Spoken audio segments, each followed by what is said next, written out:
Exams are here but why to fear when your अपने प्रशांत भैया is here. तो भाई लेकर आ गया हूं क्लास 9 का एक और चैप्टर आप सभी के लिए, आप सभी के अपने प्रशांत भैया लेकर आ गए हैं स्ट्रक्चर ऑफ एटम। मुझे पता है तुमने इस चैप्टर को जहां से भी पढ़ने की कोशिश करी थी, तुम्हारी प्रॉब्लम कहां पर आई कि भैया वो कॉन्सेप्ट समझ नहीं आ पाया कि इलेक्ट्रॉन कैसे शेल बाय शेल में डिवाइड होंगे। ये KLMN शेल समझ ही नहीं आ पाई भैया। आइसोटोप, आइसोबार, इतने सारे साइंटिस्ट, उनकी अलग अलग कहानियां, इतनी कहानियों को कैसे याद करेंगे।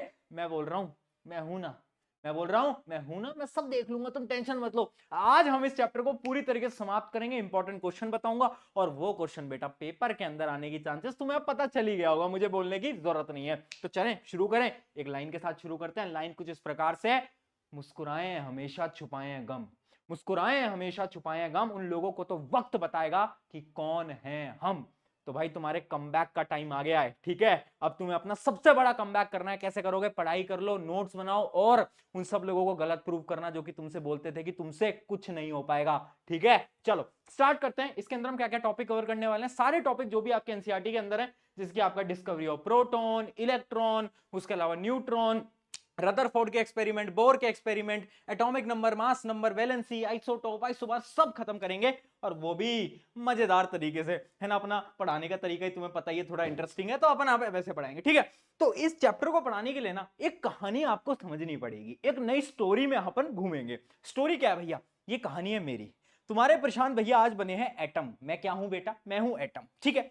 और मेरे पास, वो तुमने गाना सुना है वो वाला कि मैं तो रास्ते से जा रहा था, भेलपूरी खा रहा था, है ना। तो ऐसी मैं यानी एटम, मैं टाइम ट्रेवल कर रहा था, ठीक है। और मुझे अलग अलग साइंटिस्ट मिले और मैंने उनसे बहुत सारे सवाल पूछे। उन्हीं सारे सवालों का जवाब तुम्हें यहां पर आज मिलने वाला है। तो पता, मैं टाइम ट्रेवल कर रहा था तो मैं एटम था। तो मैं घूमते घूमते गया और मुझे सबसे पहले मिले डेल्टन भैया। कौन मिले बेटा? डेल्टन भैया। मैंने बोला डेल्टन भैया एक बात बताओ, मैं कौन मैं कौन मैं हूं कौन? एटम क्या है? तो डेल्टन भैया ने बोला बड़े जोरदार तरीके से, एटम इज इनडिविजिबल, ठीक है। उन्होंने बोला कि एटम स्मॉलेस्ट पार्टिकल है, ऐसा पार्टिकल है जिसको कभी भी तोड़ा नहीं जा सकता। ये बहुत साल पहले, कब? 1808 के अंदर डेल्टन ने अपनी एटॉमिक थ्योरी दी, जिसके अंदर डेल्टन भैया ने ये बोला कि एटम्स आर इनडिविजिबल, यानी उनको तोड़ा नहीं जा सकता। तो मैंने कहा ठीक है, डेल्टन भैया ने बोला है मुझे तोड़ा नहीं जा सकता, तो मैं तो खुश हो गया। मैंने कहा आई एम इंडिविजुअल, मैं स्मॉलेस्ट पार्टिकल हूं, मैं खुश हो गया। मैंने कहा ठीक है भाई, जिंदगी मस्त है अब तो। फिर मैं आगे चला और जब मैं थोड़ा आगे गया तो मेरी तो भैया जिंदगी पलट गई, दुनिया पलट गई, क्योंकि मुझे पता चला डेल्टन भैया तो झूठे थे। डेल्टन भैया तो क्या थे? झूठे थे। कैसे पता चला? तो जब मैं टाइम ट्रेवल कर रहा था तो मैं थोड़ा और आगे गया। जब मैं 1897 में गया तो मुझे मिले कौन? मुझे मिले थॉमसन। तो थॉमसन भैया से मैंने जाकर पूछा, थॉमसन भैया यार मैं कौन? है डेल्टन भैया बोलते थे मैं इंडिविजिबल हूं, तुम बता दो कौन हूं मैं। तो थॉमसन भैया बोलते हैं तू इंडिविजिबल नहीं है, तेरे डिवीजन किए जा सकते हैं, यानी टू स्मॉलेस्ट पार्टिकल नहीं है। Atom is not a smallest particle, तुम्हारे भी अंदर कुछ कुछ पार्टिकल है। मैं शॉक हो गया। मैंने कहा यार ये तो गलत है यार, है चीटिंग कर रहा है तू। तो मैंने कहा बता दो यार कैसे, है ना, और मैं आपकी बात पे क्यों विश्वास करूं। तो जो थॉमसन थे ना, उन्होंने एक एक्सपेरिमेंट करा जिस एक्सपेरिमेंट का नाम है कैथोड रे एक्सपेरिमेंट। और बेटा इंपॉर्टेंट है, 11th क्लास में इसको एकदम तुम डिटेल में पढ़ने वाले हो। तो यहां पर मैं आपको एक छोटे से डायग्राम की मदद से समझाने की कोशिश करता हूं। वैसे अभी तुम्हारे पेपर में नहीं आता, ये 11th क्लास में ज्यादा आता है। तो देखो उसने क्या करा, जो अपने थॉमसन जी है, उन्होंने क्या करा, उन्होंने कैथोड रे एक्सपेरिमेंट करा। उन्होंने क्या करा, एक दो रॉड ली, यहां पर एक रॉड ली जो था आपकी कैथोड, यहां पर अगर आप देख पा रहे हो यहां पर है कैथोड, ठीक है, इस जगह पर। और एक दूसरी जगह यहां पर क्या है, यहां पर है एनोड, ठीक है। दो रॉड इन्होंने ली। अब कैथोड पे क्या था ना, कैथोड पे हमेशा नेगेटिव चार्ज आता है। क्या आता है बेटा? नेगेटिव चार्ज आता है। यानी यहां पर जो बैटरी होती है ना, बैटरी, उसका नेगेटिव टर्मिनल जुड़ा होता है। एनोड पे क्या जुड़ा होता है? एनोड पे आपका पॉजिटिव टर्मिनल जुड़ा होता है, ठीक है। अब ये कैथोड था, एनोड था। अब हुआ क्या ना, ध्यान से देखना बेटा, ये जो अपने थॉमसन जी हैं, इन्होंने ना यहां पर एक स्क्रीन किसकी थी? स्क्रीन थी जिंक सल्फाइड की। अभी तुम्हें समझने की जरूरत नहीं है। जिंक सल्फाइड की ना एक प्रॉपर्टी होती है, जब भी कोई इलेक्ट्रिकल पार्टिकल आता है ना तो वो चमकने लगता है, ग्लो करने लगता है। तो उन्होंने वो स्क्रीन लगाई और उन्होंने क्या करा, इसके अंदर प्रेशर तो बहुत कम कर दिया, एकदम लो प्रेशर कर दिया। और इस ट्यूब के अंदर जो वोल्टेज है ना, वोल्टेज वो बहुत ज्यादा कर दिया। तो क्या हुआ, थोड़ी देर बाद ये जो स्क्रीन थी ना बेटा, ये ग्लो करने लग गई, ये चमकने लग गई। तो थॉमसन खुश हो गए। थॉमसन को यह पता चल गया कि अगर स्क्रीन ग्लो कर रही है, इसका साफ मतलब है कि यहां से कुछ चार्ज पार्टिकल आ रहे हैं, इस पे टकरा रहे हैं, जिनकी मदद से वो स्क्रीन ग्लो कर रही है। और कैसे चार्ज पार्टिकल है? Negative charge particle. क्यों? क्योंकि यहां पर क्या था बेटा? यहां पर था आपका, अरे बोल दो यार, यहां पर आपका क्या है? आपका है कैथोड। और कैथोड कैसा है? कैथोड में क्या है? नेगेटिव चार्ज आपका कनेक्ट करा हुआ है, तो यहां पर नेगेटिव चार्जेस जो है वो जा रहे थे। और यही आपके थॉमसन जी ने बोला कि जो एटम होते हैं उनके अंदर और भी पार्टिकल होते हैं, यानी एक नेगेटिव चार्ज पार्टिकल होता है जिसको अपन बोलते हैं इलेक्ट्रॉन। मैंने कहा वाह यार, मेरे अंदर इलेक्ट्रॉन भी है, क्या बात है ना। मतलब मजाक से हटके उन्होंने बताया कि एक और पार्टिकल है एटम के अंदर जो कि नेगेटिव चार्ज है, जिसको अपन क्या बोलते हैं? इलेक्ट्रॉन।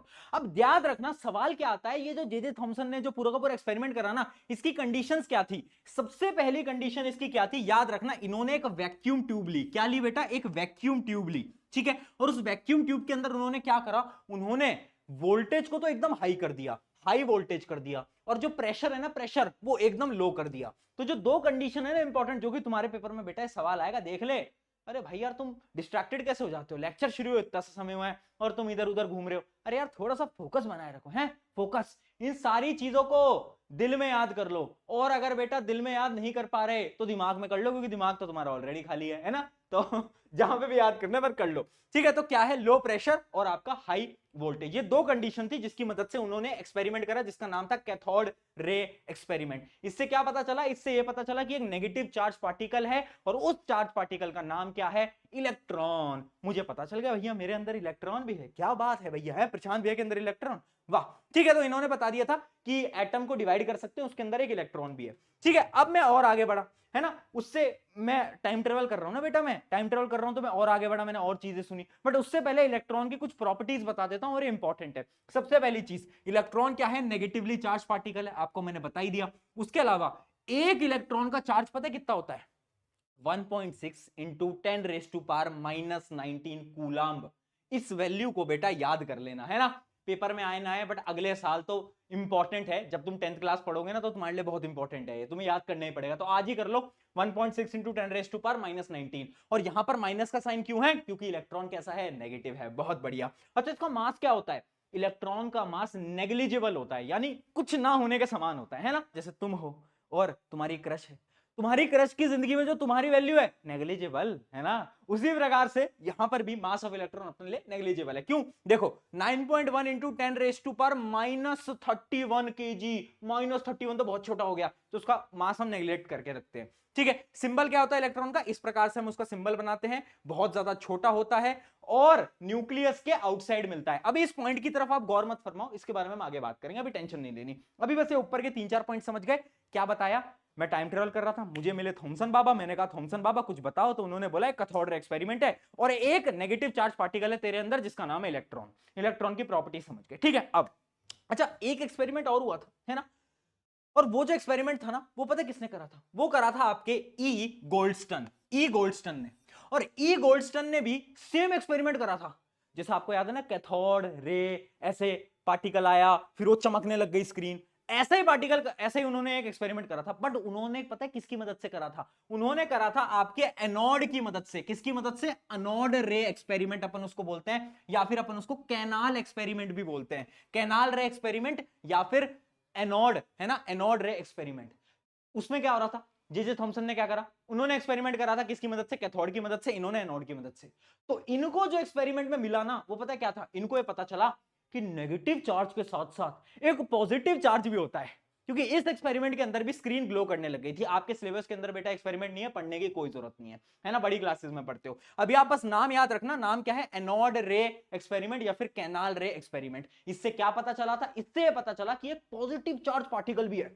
मैंने पूछा क्या है? मेरे अंदर नेगेटिव पार्टिकल भी है, पॉजिटिव भी है। क्या बात है यार, है। तो क्या नाम है उस पॉजिटिव चार्ज पार्टिकल का? तो उन्होंने उसका नाम दिया प्रोटॉन। क्या नाम दिया बेटा? प्रोटॉन। उन्होंने कहा प्रोटॉन नाम की एक चीज है जो कि क्या है? Positive, electron negative. अच्छा, प्रोटॉन का जो चार्ज होता है वो पता है कितना होता है? उतना ही होता है जितना इलेक्ट्रॉन का होता है, बट ये पॉजिटिव, वो नेगेटिव। तो इसका चार्ज होता है 1.6 इंटू 10⁻⁻⁻19 कूलम, सेम है, बस ये पॉजिटिव होता है। ठीक है, इसका जो मास होता है ना बेटा, वो ज्यादा होता है as compare to electron. Electron का तो कुछ मास नहीं होता था, बट इसका मास होता है कितना? 1.673 इंटू 10⁻⁻24। इन वैल्यूज को अभी याद करने की जरूरत नहीं है, आपको इतनी जरूरत नहीं पड़ने वाली, ठीक है, इसलिए बता रहा हूं, याद मत करना। याद रखना, mass of proton is equals to 2000 times the mass of electron. यानी अगर एक प्रोटॉन की बात करूं तो उसका जो मास है 2000 गुना है किसके, इलेक्ट्रॉन के मास से। इसलिए मैं बोलता हूं इलेक्ट्रॉन के मास को हम नेग्लेक्ट करते हैं, ठीक है। समझ आ गया, इतना समझ आ गया। कहानी में क्या हुआ, मैं तो रास्ते से जा रहा था, टाइम ट्रेवल कर रहा था, मुझे कौन मिला, सबसे पहले मुझे कौन मिला बेटा बताओ, हैं? जब मैंने देखा कि अच्छा यार इन्होंने मुझे बताया कि मेरे को तो कोई डिवाइड ही नहीं कर सकता, फिर मैं आगे बढ़ा, मुझे थॉमसन बाबा मिले। थॉमसन बाबा ने बोला अरे तेरे को डिवाइड कर सकते हैं, क्यों नहीं कर सकते, इलेक्ट्रॉन है तेरे अंदर। फिर मैं और आगे गया, गोल्डस्टोन बाबा मिले, उन्होंने बोला यार तेरे अंदर तो पॉजिटिव पार्टिकल भी है। मैंने कहा वाह यार, है।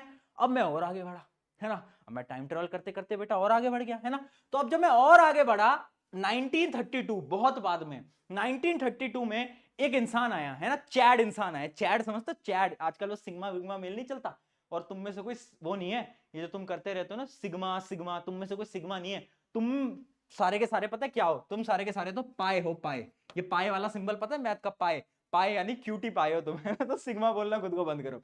तो ऐसा ही एक आया जिसका नाम था जे चैडविक, है ना। जे चैडविक जी आए और उन्होंने क्या बोला, उन्होंने बोला कि एक पार्टिकल और है मेरे अंदर। मैंने कहा भाई कितने पार्टिकल है मेरे अंदर, एक बार बता दो यार। तो उन्होंने बोला कि तेरे अंदर एक और पार्टिकल है दोस्त। मैंने कहा कौन सा? उन्होंने कहा एक ऐसा पार्टिकल जो ना ही नेगेटिव ना ही पॉजिटिव, न्यूट्रल है, न्यूट्रल, पॉजिटिव चार्ज भी नहीं है, नेगेटिव चार्ज भी नहीं है, एकदम न्यूट्रल है। और उसका नाम क्या है? उसका नाम है न्यूट्रॉन। एक ऐसा पार्टिकल जिसका क्या है, कोई चार्ज नहीं है, और उसका नाम दिया गया क्या, न्यूट्रॉन। तो न्यूट्रॉन की डिस्कवरी बेटा किसने करी थी? न्यूट्रॉन की डिस्कवरी बहुत बाद में की गई थी, 1932 में। किसने करी थी? इन साइंटिस्ट का बेटा नाम याद रखना सबका, इलेक्ट्रॉन किसने करा, प्रोटॉन किसने करा, और ये आखिरी में कहानी से भी याद करवा दूंगा, बट फिर भी, है ना। और चैडविक ने क्या करा? चैडविक जी ने बोला कि न्यूट्रॉन। यहां तक की कहानी समझ आई, ठीक है बेटा। ये था मेरी पूरी टाइम ट्रेवल की कहानी। बट इस टाइम ट्रेवल की कहानी के बीच में ना कुछ चीजें मिसिंग है, वो मैं आपको बताता हूं। बट इस टेबल की मदद से बेटा ये याद रखना कि जो इलेक्ट्रॉन का चार्ज है वो नेगेटिव होता है, प्रोटॉन का पॉजिटिव होता है, और न्यूट्रॉन का क्या होता है, एकदम जीरो होता है। जो मास होता है इलेक्ट्रॉन का वो नेग्लिजिबल होता है, ऑलमोस्ट जीरो। और जो प्रोटॉन होता है उसका मास अगर हम 1 यूनिट लेते हैं, तो जो न्यूट्रॉन है ना उसका मास बराबर होता है। मतलब जो मास ऑफ प्रोटॉन और मास ऑफ न्यूट्रॉन होता है ना वो ऑलमोस्ट बराबर होता है। मैं नहीं कह रहा हर केस के अंदर बराबर होता है, बट ऑलमोस्ट आपका बराबर होता है, ठीक है। किसने डिस्कवरी करी? थॉमसन बाबा, गोल्डस्टोन बाबा और चैडविक बाबा, है ना। तो बाबाओं के नाम याद रखेंगे बेटा, है, बाबाओं के नाम मत भूलना, ठीक है। बाबा बहुत जरूरी है यार, इनका नाम भूल गए ना तो नंबर भूल जाएंगे टीचर तुम्हारे, कहेंगे हाँ नंबर काट लेते हैं इनके। तो ऐसी गलती ना करें, ठीक है। आप देखते हैं, अब इस कहानी में मैं जा ही रहा था, तो जब मैं थॉमसन बाबा के पास से निकल रहा था ना, तो मैंने कहा थॉमसन बाबा एक बात बताओ यार, थोड़ा सा एटम का बताओ ना, एटम कैसा, मतलब मैं अंदर से कैसा हूं, मेरे मैं ही तो हूं एटम, तो भैया मैं कैसा दिखता हूं, मेरे बारे में थोड़ा बता तो दो यार। तो उन्होंने क्या बोला, थॉमसन बाबा ने एक नई थ्योरी दी। उन्होंने क्या बोला, उन्होंने एक मॉडल दिया। क्या मॉडल दिया? उन्होंने एक वाटरमेलन मॉडल दिया। क्या दिया बेटा? Watermelon model. उन्होंने मुझसे बोला कि तुम एक वाटरमेलन की तरह हो। मैंने कहा मैं वाटरमेलन की तरह कैसे हूं? उन्होंने कहा बिल्कुल हो तुम वाटरमेलन की तरह। वाटरमेलन को अगर तुमने एकदम क्लोजली देखा हो तो यहां पर आप देखोगे कि देखो कुछ जो है आपकी सीड्स होती हैं, आप यहां पर देख पा रहे होगे, कुछ आपकी क्या है, कुछ ना कुछ सीड्स हैं, है ना, और ये ब्लैक सीड्स हैं और रेड पार्ट है। तो उन्होंने ये बोला, थॉमसन बाबा ने बोला ये जो रेड पोर्शन है ना ये पॉजिटिव चार्ज है, और ये जो ब्लैक है ना ये नेगेटिव चार्ज है। यानी थॉमसन बाबा जी ने ये बोला कि एक एटम के अंदर जो पॉजिटिव चार्ज होता है वो डिस्ट्रीब्यूटेड होता है, यूनिफॉर्म, हर जगह फैला हुआ है। बट जो नेगेटिव चार्ज है ना वो ऐसे ऐसे ऐसे ऐसे, ऐसे एक एक एक एक जगह पे आपको मिलने वाला है। और एक और चीज बोली थॉमसन बाबा ने, ये भी बोला कि यार जो ओवरऑल चार्ज होता है ना एटम का वो हमेशा जीरो होता है, यानी जितना नेगेटिव चार्ज उतना ही पॉजिटिव चार्ज। तो ये जो दो बातें हैं ये किसने बोली थी बेटा? ये जो दो बातें हैं ये बोली थी आपकी Thompson model of an atom. उन्होंने क्या बोला? पहली चीज याद रखना कि जो आपका एटम होता है उसके अंदर क्या होता है, पॉजिटिव चार्ज जो होता है वो एकदम डिस्ट्रीब्यूटेड होता है, जैसे वाटरमेलन का जो रेड पार्ट होता है। उसके अलावा जो इलेक्ट्रॉन होता है वो एकदम जैसे ब्लैक सीड होते हैं वाटरमेलन के अंदर, उसकी प्रकार से आपका इलेक्ट्रॉन होता है, ठीक है। तो ये कुछ चीजें उन्होंने आपके बारे में बताई। अगर हम इसको अपने एग्जांपल से समझने लगे तो जैसे एक कुकी होती है ना, कुकी, कुकी आप देख सकते हो हर जगह फैला हुआ है, बट ये जो इसके अंदर जो चॉकलेट वाला पोर्शन है ना बेटा, ये कुछ कुछ जगह पे, भूख लग गई यार देख के, कोई बात नहीं, खाना भी नहीं खाया कोई, चलो चलता है चलता है, चलो कोई नहीं, है ना। तो यहां पर आप देख सकते हो कि ये क्या है, ये आपकी बीच में चॉकलेट है। तो चॉकलेट क्या है? ये चॉकलेट आपके इलेक्ट्रॉन, और बाकी का जो एरिया है वो क्या है, पॉजिटिव पार्टिकल यानी प्रोटॉन। ये कौन बोल रहा था? ये बोल रहे थे थॉमसन बाबा, ठीक है। तो थॉमसन बाबा की दो पोस्टुलेट्स आपको याद रखनी है बेटा। पोस्टुलेट्स क्या होती हैं? पोस्टुलेट्स यानी स्टेटमेंट। सवाल आएगा पेपर के अंदर, what are the two postulates proposed by Thomson. Thomson बाबा ने क्या दो पोस्टुलेट्स दी थी? तो याद रखना, पहली पोस्टुलेट उन्होंने दी क्या? इन an atom consist of positive charge sphere and electron embedded in it. यानी वाटरमेलन की तरह एक एटम होता है जिसमें पॉजिटिव चार्ज फैला हुआ है और इलेक्ट्रॉन जो नेगेटिव चार्ज है वो उसके अंदर एक एक एक एक ऐसे एम्बेड किया होता है, मतलब पड़ा होता है अंदर। उसके अलावा negative and positive charges are equal, यानी उनका जो मैग्नीट्यूड है वो एकदम बराबर है, कोई टेंशन नहीं है। इतना तो भैया समझ आ गया, ये तो बहुत बढ़िया है। तो थॉमसन बाबा ने अपनी थ्योरी दे दी। मैंने कहा थैंक यू थॉमसन बाबा, सल्यूट है आपको, है आपने मेरी डिस्कवरी में बहुत साथ दिया मेरा। अब अच्छा चलता हूं, दुआओं में याद रखना। तो अब मैं आगे बढ़ा, जीवन में आगे बढ़ता रहना चाहिए बेटा, है ना। तो एक क्वेश्चन और देख लेते हैं आगे बढ़ने से पहले। क्या है? On what basis Thomson model of an atom explain how the atomic neutral as a whole. यानी ये देखो, ये क्वेश्चन देखो, क्या क्वेश्चन में पूछ रहा है कि थॉमसन ने कैसे बताया कि जो एटम है ना वो न्यूट्रल है। कैसे बताया? बस आपको एक्सप्लेन करना था। इस क्वेश्चन के अंदर आपको एक्सप्लेन करना था एटम के अंदर क्या है, पॉजिटिव चार्ज भी होता है, नेगेटिव चार्ज भी होता है, उन दोनों का मैग्नीट्यूड बराबर होता है। और इस हिसाब से थॉमसन बाबा ने बताया। क्या बताया? अच्छा, थॉमसन बाबा बाबा मत लिख के आ जाना पेपर के अंदर, कभी तुम पिटवाओ मुझे भी और खुद को भी, है ना। तो उन्होंने बताया कि जो ओवरऑल जो चार्ज है वो एकदम जीरो होता है, यानी न्यूट्रल होता है। चलिए अब मैं और आगे बढ़ा, है ना, जीवन में आगे बढ़ते रहना चाहिए। मैं और आगे बढ़ा और अब मुझे रदरफोर्ड मिले। ये बड़े ज्ञानी इंसान थे। तो इन्होंने क्या करा, इन्होंने बोला यार मेरे पास ना कुछ एक्सपेरिमेंट है करने को। मैंने कहा रदरफोर्ड जी कर दो, आपको जब मन है आप वो एक्सपेरिमेंट कर दो। तो इन्होंने one of the most important experiment करा, और तुम्हारे सिलेबस का भी सबसे इंपॉर्टेंट एक्सपेरिमेंट है फोकस फोकस फोकस। बेटा फोकस फोकस मेरे पे नहीं यार, स्क्रीन पे। कहां फोकस? उस पीछे स्क्रीन पे फोकस, ठीक है। अब ध्यान से एकदम एकदम फोकस पे आ जाओ। देखो इन्होंने क्या बोला, इन्होंने एक एक्सपेरिमेंट दिया जो कि है गोल्ड फॉइल एक्सपेरिमेंट। अब देखना बेटा, इनको ना ये प्रूव करना था कि जो एटम का जो स्ट्रक्चर होता है ना वो वैसा नहीं होता जैसे कि थॉमसन बाबा ने बताया। थॉमसन बाबा ने क्या बताया कि पूरा पॉजिटिव है, बीच में ऐसे ऐसे ऐसे नेगेटिव है। इनकी थोड़ी दुश्मनी थी, है ना, थॉमसन बाबा से। तो इन्होंने बोला गलत बोल रहा है, मैं प्रूव करूंगा। तो इन्होंने क्या करा, इन्होंने एक गोल्ड फॉइल ली, ठीक है, इन्होंने गोल्ड फॉइल ली और इन्होंने एक्सपेरिमेंट का नाम रख दिया गोल्ड फॉइल एक्सपेरिमेंट। मैं आपको थोड़ा सा स्क्रीन में जूम करके दिखाता हूं। देखो उन्होंने यहां पर एक थिन गोल्ड फॉइल ली, है ना, और यहां पर उन्होंने क्या करा, एक ऐसी चीज बनाई जिससे कि क्या आ रहे हैं, जिससे कि आपके अल्फा पार्टिकल्स आ रहे हैं। अल्फा पार्टिकल क्या होते हैं बेटा? भैया अल्फा पार्टिकल पहली बार सुन रहा हूं यार, हैं? अरे रुक जा यार, मैं समझा तो रहा हूं, रुक तो। अल्फा पार्टिकल होते हैं हीलियम के डबल चार्ज पार्टिकल। हीलियम पता है ना बेटा, हीलियम क्या होता है? एक प्रकार का आपका एलिमेंट है, हाइड्रोजन हीलियम। हाँ, तो हीलियम के जो डबल चार्ज पार्टिकल होते हैं, यानी He2+, डबल चार्ज पार्टिकल, है ना, वो आपका कहलाता है आपका अल्फा पार्टिकल। यानी अगर आपको कुछ भी याद नहीं रहता, आप बस इतना याद रखो, alpha particle is a positive charge particle, बस इससे भी काम चल जाएगा, ठीक है। तो अल्फा पार्टिकल उसने क्या करे, यहां पर अल्फा पार्टिकल है जो कि पॉजिटिव चार्ज पार्टिकल है। उन्होंने क्या करा, एक बीम बना दी, जैसे वो नहीं होती बंदूक होती है, बंदूक, है ना, वो वाली बंदूक। तो उन्होंने यहां पर एक बंदूक से लगा दी। उस बंदूक से क्या आ रहा है, उस बंदूक से हीलियम पार्टिकल आ रहे हैं, एक के बाद एक, एक के बाद एक, एक के बाद एक। और यहां पर लगा दी गोल्ड फॉइल, और गोल्ड फॉइल एकदम पतली गोल्ड फॉइल लगा दी इन्होंने, पतली, है ना। और तुम्हारे मन में सवाल उठ रहा है कि यहां पर सिर्फ गोल्ड की फॉइल क्यों ली? क्या अमीर थे क्या रदरफोर्ड? अमीर थे क्या?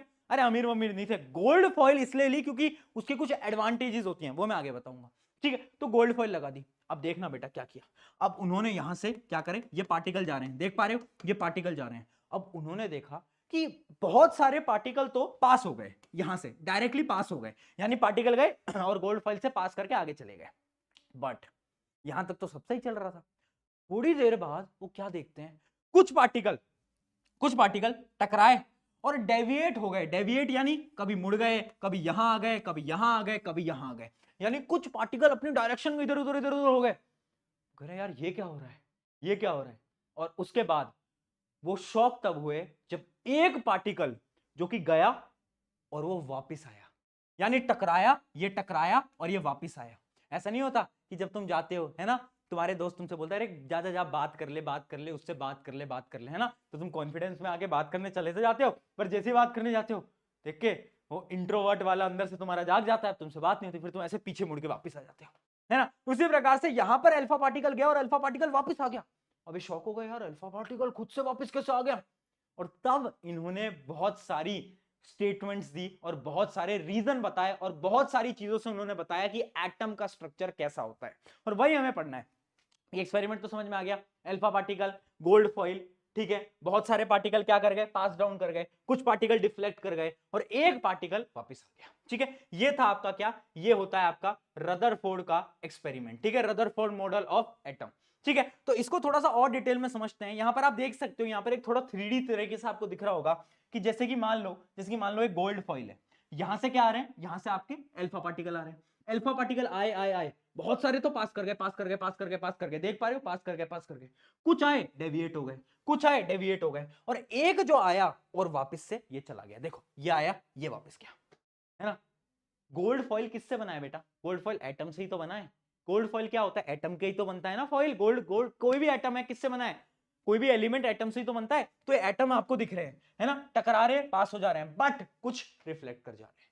ठीक है, अब यहां पर एक सवाल मैंने आपको पूछा कि रदरफोर्ड ने सिर्फ और सिर्फ गोल्ड फॉइल को ही क्यों इस्तेमाल करा, है ना, क्यों गोल्ड फॉइल को इस्तेमाल करा, ऐसा क्या था, है ज्यादा अमीर था क्या? मैंने कहा नहीं, ज्यादा अमीर नहीं था। गोल्ड की एक प्रॉपर्टी होती है बेटा, और ये क्वेश्चन बड़ा इंपॉर्टेंट है कि रदरफोर्ड ने क्यों गोल्ड को करा, क्योंकि एक प्रॉपर्टी होती है जिसको अपन बोलते हैं मेलिएबिलिटी, यानी the property of converting into thin sheets.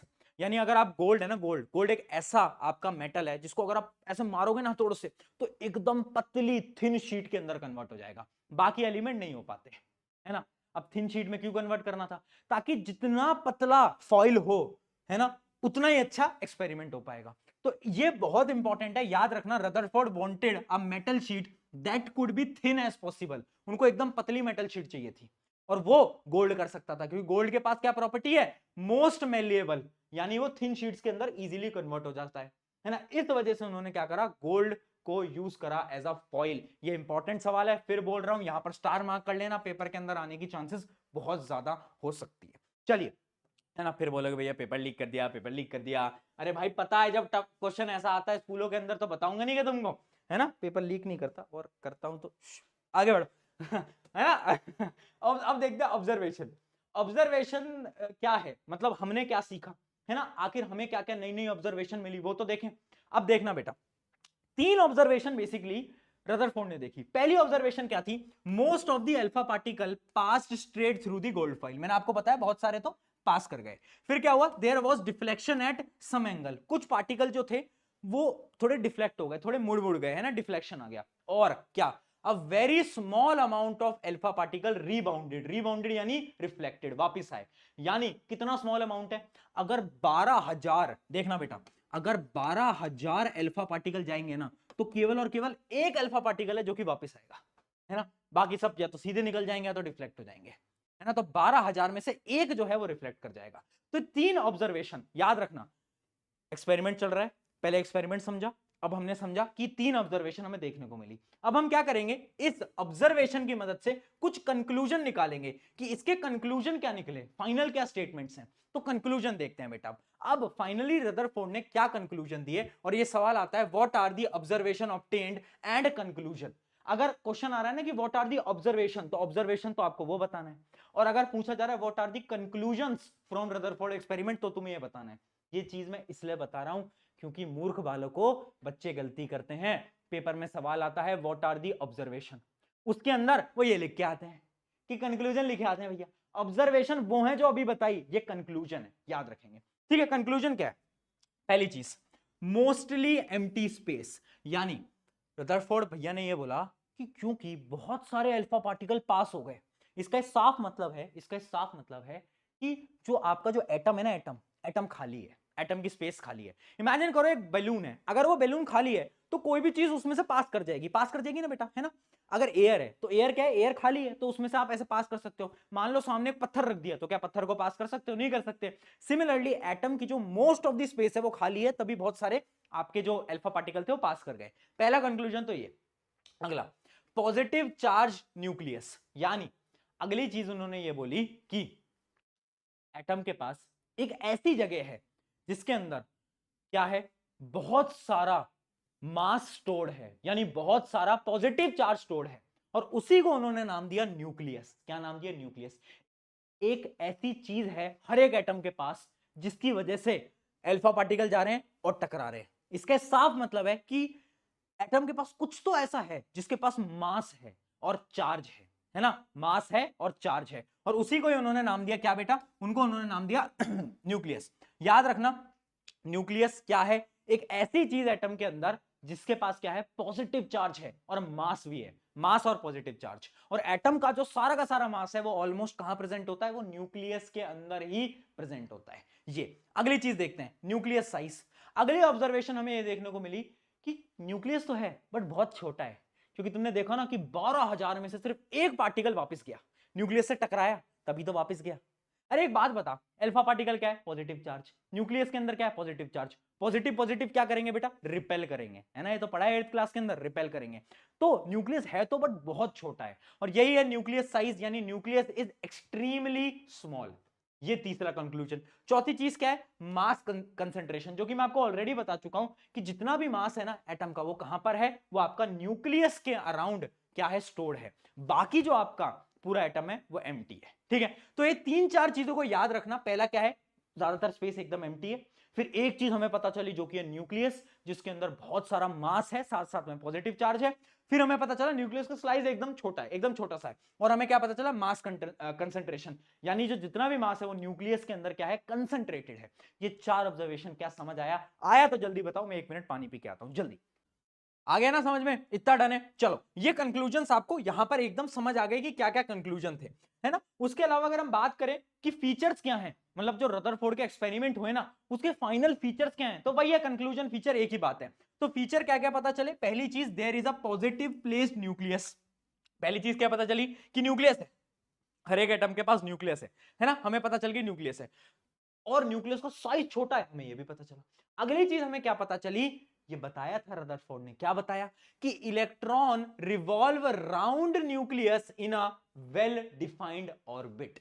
यानी रदरफोर्ड ने एक और स्टेटमेंट दी। उन्होंने ये तो बताया कि ठीक है न्यूक्लियस है, पर उन्होंने ये भी बताया कि जो इलेक्ट्रॉन्स है ना वो घूम रहे हैं, किसके अराउंड, वो घूम रहे हैं आपके किसके अराउंड, न्यूक्लियस के अराउंड, ये भी बताया। उसके अलावा क्या बताया, size of nucleus is very small. तो याद रखना, पहला क्या था, पहला था हमारा ऑब्जर्वेशन, फिर हमने बात करी कंक्लूजन, और फाइनली हमने बात करी रदरफोर्ड का आपका जो फीचर्स हैं, जो रदरफोर्ड ने फाइनल जो मॉडल दिया है उसके क्या क्या फीचर्स हैं।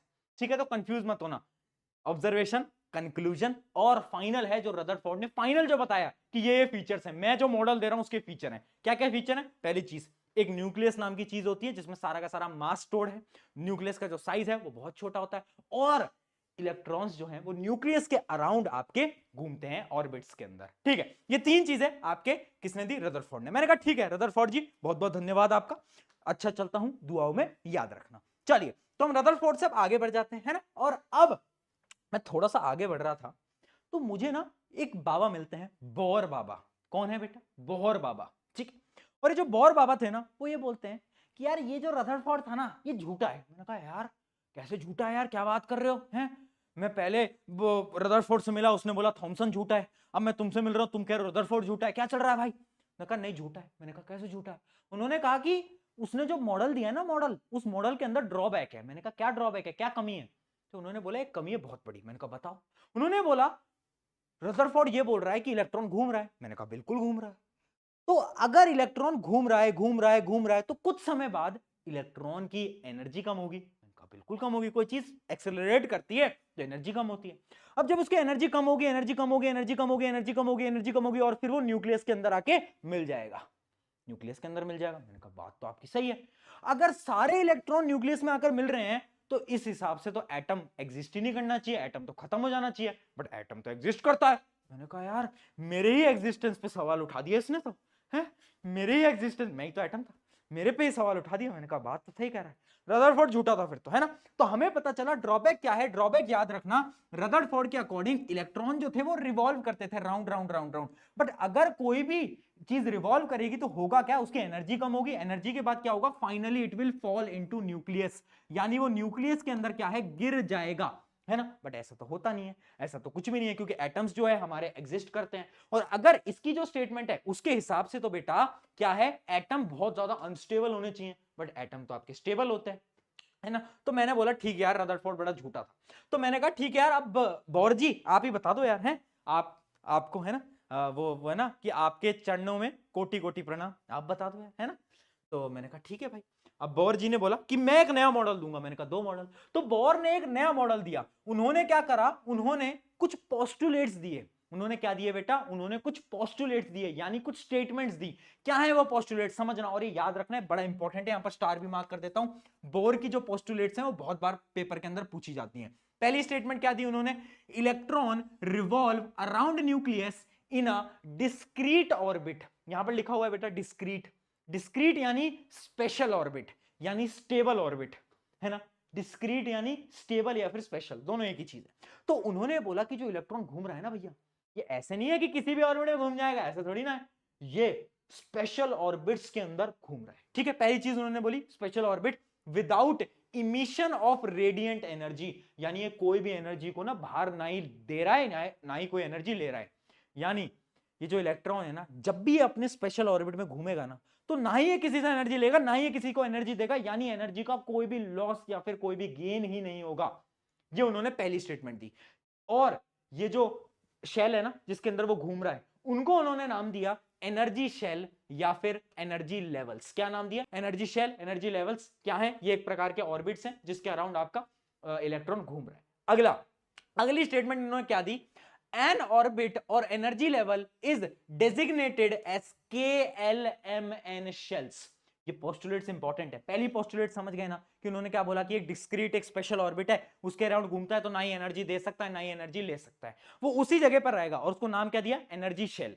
ठीक है, अब आगे बात करते हैं। अब देखते हैं, अब यहां पर क्या है, उसने दूसरी पोस्टुलेट में बोला कि ये जो ऑर्बिट है ना जिसके अराउंड घूम रहा है, वो भी अलग अलग टाइप के हैं। जैसे कि एक ऑर्बिट है के, फिर है एक ऑर्बिट एल, फिर एक ऑर्बिट एम, फिर एक ऑर्बिट एन।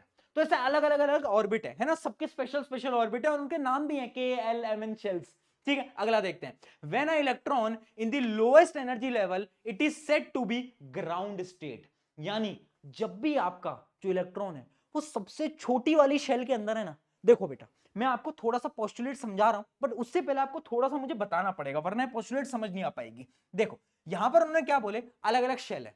जो ये आपका न्यूक्लियस है, न्यूक्लियस के जो सबसे पास है ना वो है आपकी के शेल, उससे दूर एल शेल, फिर एम, फिर एन, ऐसे आगे ओ भी होता है। ठीक है, तो ऐसे आपकी शेल है। अब उन्होंने ये भी बोला कि जो शेल सबसे पास है ना, सबसे पास न्यूक्लियस के, उसकी जो एनर्जी होती है ना वो सबसे कम होती है, और उसको उन्होंने नाम दिया, ये जो के शेल है उसको उन्होंने नाम दिया ग्राउंड स्टेट। क्या दिया, ग्राउंड स्टेट। यानी ये वो है जहां पर एनर्जी एकदम कम है, एकदम कम है, ये उसकी क्या हो गई, ग्राउंड स्टेट हो गई, एनर्जी एकदम कम है। अगर एल पे है तो एनर्जी ज्यादा है, एम पे है तो उससे ज्यादा है, एन पे है तो उससे भी ज्यादा एनर्जी है। तो इलेक्ट्रॉन विद लोएस्ट एनर्जी कहां पर होगा, इसके पास, जिसके पास थोड़ी ज्यादा एनर्जी है इसके पास, उससे ज्यादा एनर्जी है इसके पास, उससे ज्यादा एनर्जी है इसके पास। तो दो पोस्टुलेट आप समझ गए, पहली ने बताया कि एनर्जी शेल क्या होती है, फिर बताया कि अलग अलग शेल भी होती है, नाम भी उसका दे दिया। ठीक है, तो ये दो पोस्टुलेट समझ आई। अब अगली पोस्टुलेट समझना। अगली पोस्टुलेट क्या है बेटा, वो ये बोलती है इलेक्ट्रॉन इमिट्स और absorb energy when it jumps from one orbit और एनर्जी लेवल टू अनदर।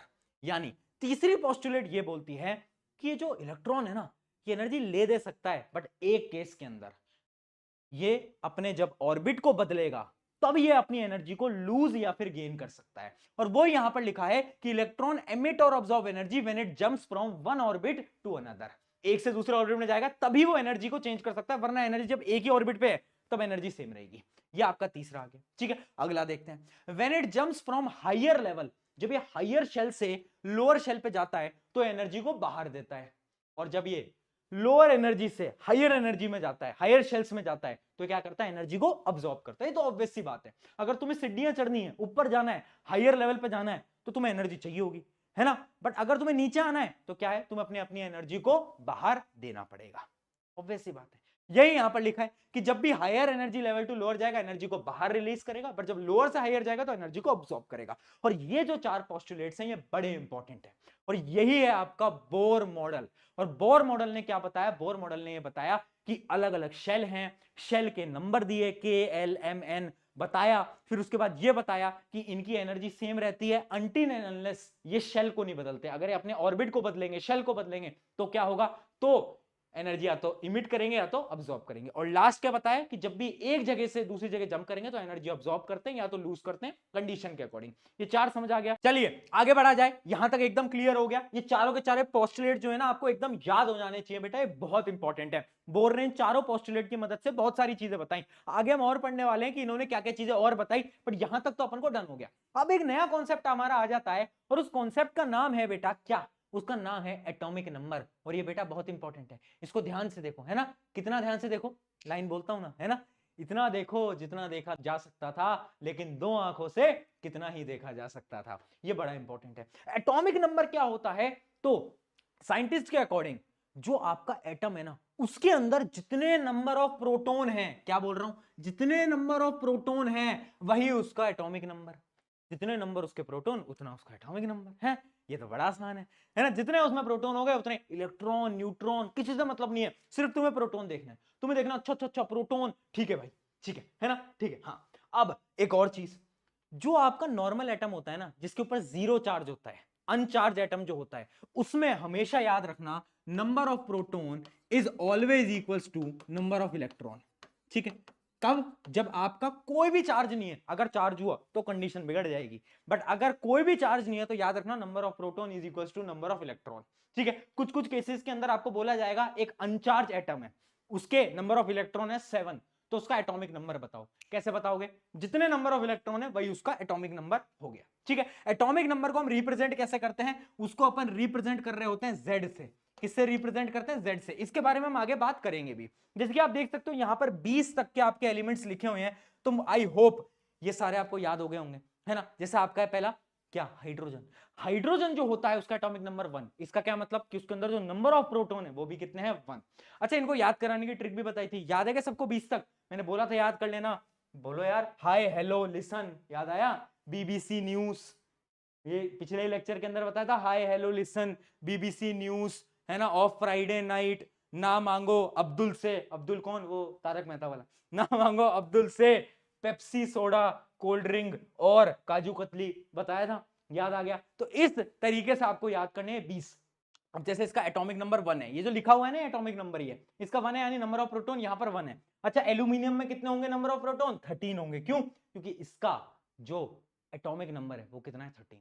अच्छा, एक बात याद रखना कि क्या पता कोई तुमसे पूछ ले कि हम एटॉमिक नंबर के लिए हमेशा प्रोटॉन का नंबर ले रहे हैं, है ना, हम इलेक्ट्रॉन का क्यों नहीं ले रहे, हम न्यूट्रॉन का क्यों नहीं ले रहे। क्योंकि भाई देखो, प्रोटॉन जो है तुम्हारे सच्चे दोस्त की तरह है, वो कभी पलटता नहीं है। प्रोटॉन जो है हमेशा आपके एटम का सेम रहता है, इलेक्ट्रॉन तो पलट जाता है ना, चार्ज लेने देने में इलेक्ट्रॉन तो छुमंतर हो जाता है, बट कभी भी प्रोटॉन नहीं बदलता। इस वजह से हम प्रोटॉन की मदद से एटॉमिक नंबर को डिसाइड करते हैं। तो देख लो, प्रोटॉन तुम्हारा सच्चे दोस्त की तरह है जो कभी नहीं पलटता, है ना, बट आजकल ऐसी दोस्ती कहां मिलती है। चलिए अब हम कुछ और बारे में बात करेंगे, कुछ और साइंटिस्ट हैं, है ना। एक साइंटिस्ट है बरी, है ना, बरी, बरी कर दिया हाँ, बरी एक साइंटिस्ट है, उसके बारे में बात करेंगे। बट अभी एक चेक पॉइंट की तरफ बढ़ते हैं कि अभी तक हमने क्या क्या पढ़ा, है ना। ये जो पूरी साइंटिस्ट की थ्योरी थी ना, इनको याद करना बड़ा टफ होता है। मैं कहता हूं यार एक कहानी से याद कर ले। अभी मैंने वैसे तुम्हें पूरी कहानी बताई, मुझे पता है याद हो ही गया होगा, बट फिर भी अगर उससे याद नहीं हो पाया, एक छोटी सी कहानी है, एक निमोनिक है जिसकी मदद से तुम याद कर पाओगे। निमोनिक क्या है, निमोनिक बेटा ध्यान से देख ले, फिर तेरा डिस्ट्रैक्टेड हो रहा है, तू इंस्टाग्राम खोलने जा रहा है, तू यूट्यूब इधर उधर चलाने जा रहा है, शॉर्ट्स देखने जा रहा है, मारूंगा तेरे को पकड़ के, है ना। अभी डंबल दिखा दूंगा अपना, फिर तुम डर जाओगे। देखो ध्यान से, कहानी इस प्रकार है, डेल्टन है, डेल्टन है मेरा दोस्त। कौन है बेटा, डेल्टन की एक कहानी है। डेल्टन रहता था बेटा कहां पर, डेल्टन, डेल्टन जो था वो रहता था पीजी में। कहां पर, पीजी, पीजी में रहता था। पीजी होते हैं ना, लोग कॉलेज में जाते हैं लोग, पीजी में रहते हैं। अब पीजी क्यों याद रखना है, सबसे पहले डेल्टन ने क्या करा, डेल्टन ने बताया कि एटम्स आर इंडिविजुअल। पीजी क्या है बेटा, पीजी है आपका, बताओ यार। सब उसके बाद किस चीज की डिस्कवरी हुई, उसके बाद डिस्कवरी हुई प्रोटॉन की, जो कि किसने करी, गोल्डस्टीन ने करी थी। कब, 1886 में। ये डेट्स भी याद कर लेना, वैसे पूछी नहीं जाती बट फिर भी ठीक है। गोल्डस्टीन ने करी थी किसकी डिस्कवरी, प्रोटॉन की, तो पीजी हो गया, है ना। पीजी में वो रहता था। अब पीजी में उसको एक चीज पसंद थी जो कि थी चाय, यानी टी। उसको टी बड़ी पसंद थी, इतना याद रखो कि टी। अब टी क्या है आगे, जो कि हमारे थॉमसन बाबा, थॉमसन बाबा ने किसका आविष्कार करा, इलेक्ट्रॉन, यानी टी ई टी। हाँ, थॉमसन ने इलेक्ट्रॉन का आविष्कार करा। कहानी चल रही है, डेल्टन भैया पीजी में रहते थे, पीजी में चाय पिया करते थे, मस्त। यहां तक की कहानी समझ आ गई। अब आगे बढ़ जाते हैं। अब क्या हुआ बेटा, अब देखना बेटा, उसका एक और दोस्त था जिसका नाम था क्या, आरजी, राकेश गुप्ता, है ना, उसका एक दोस्त था राकेश गुप्ता, आरजी, उसको आरजी बोला कर, शॉर्ट फॉर्म रखते हैं ना कूल बनने के लिए आजकल, आरजी, आरजी। अब आरजी से तुम क्या याद रखोगे, आरजी से तुम याद रखोगे क्या बेटा, रदरफोर्ड ने कौन सा मॉडल करा, रदरफोर्ड ने बोला था गोल्ड एक्सपेरिमेंट, याद आ गया, गोल्ड एक्सपेरिमेंट रदरफोर्ड ने करा था, बहुत बड़ा गोल्ड फॉइल एक्सपेरिमेंट, पूरा बता देता हूं, ठीक है। तो क्या करा था आरजी, इन्होंने क्या करा, इन्होंने गोल्ड फॉइल एक्सपेरिमेंट, इससे आप याद रखोगे रदरफोर्ड गोल्ड फॉइल एक्सपेरिमेंट। अब ये जो आरजी था ना, ये बड़ा बदमाश था, ये बड़ा बदमाश था, बहुत सारी गलतियां करता था।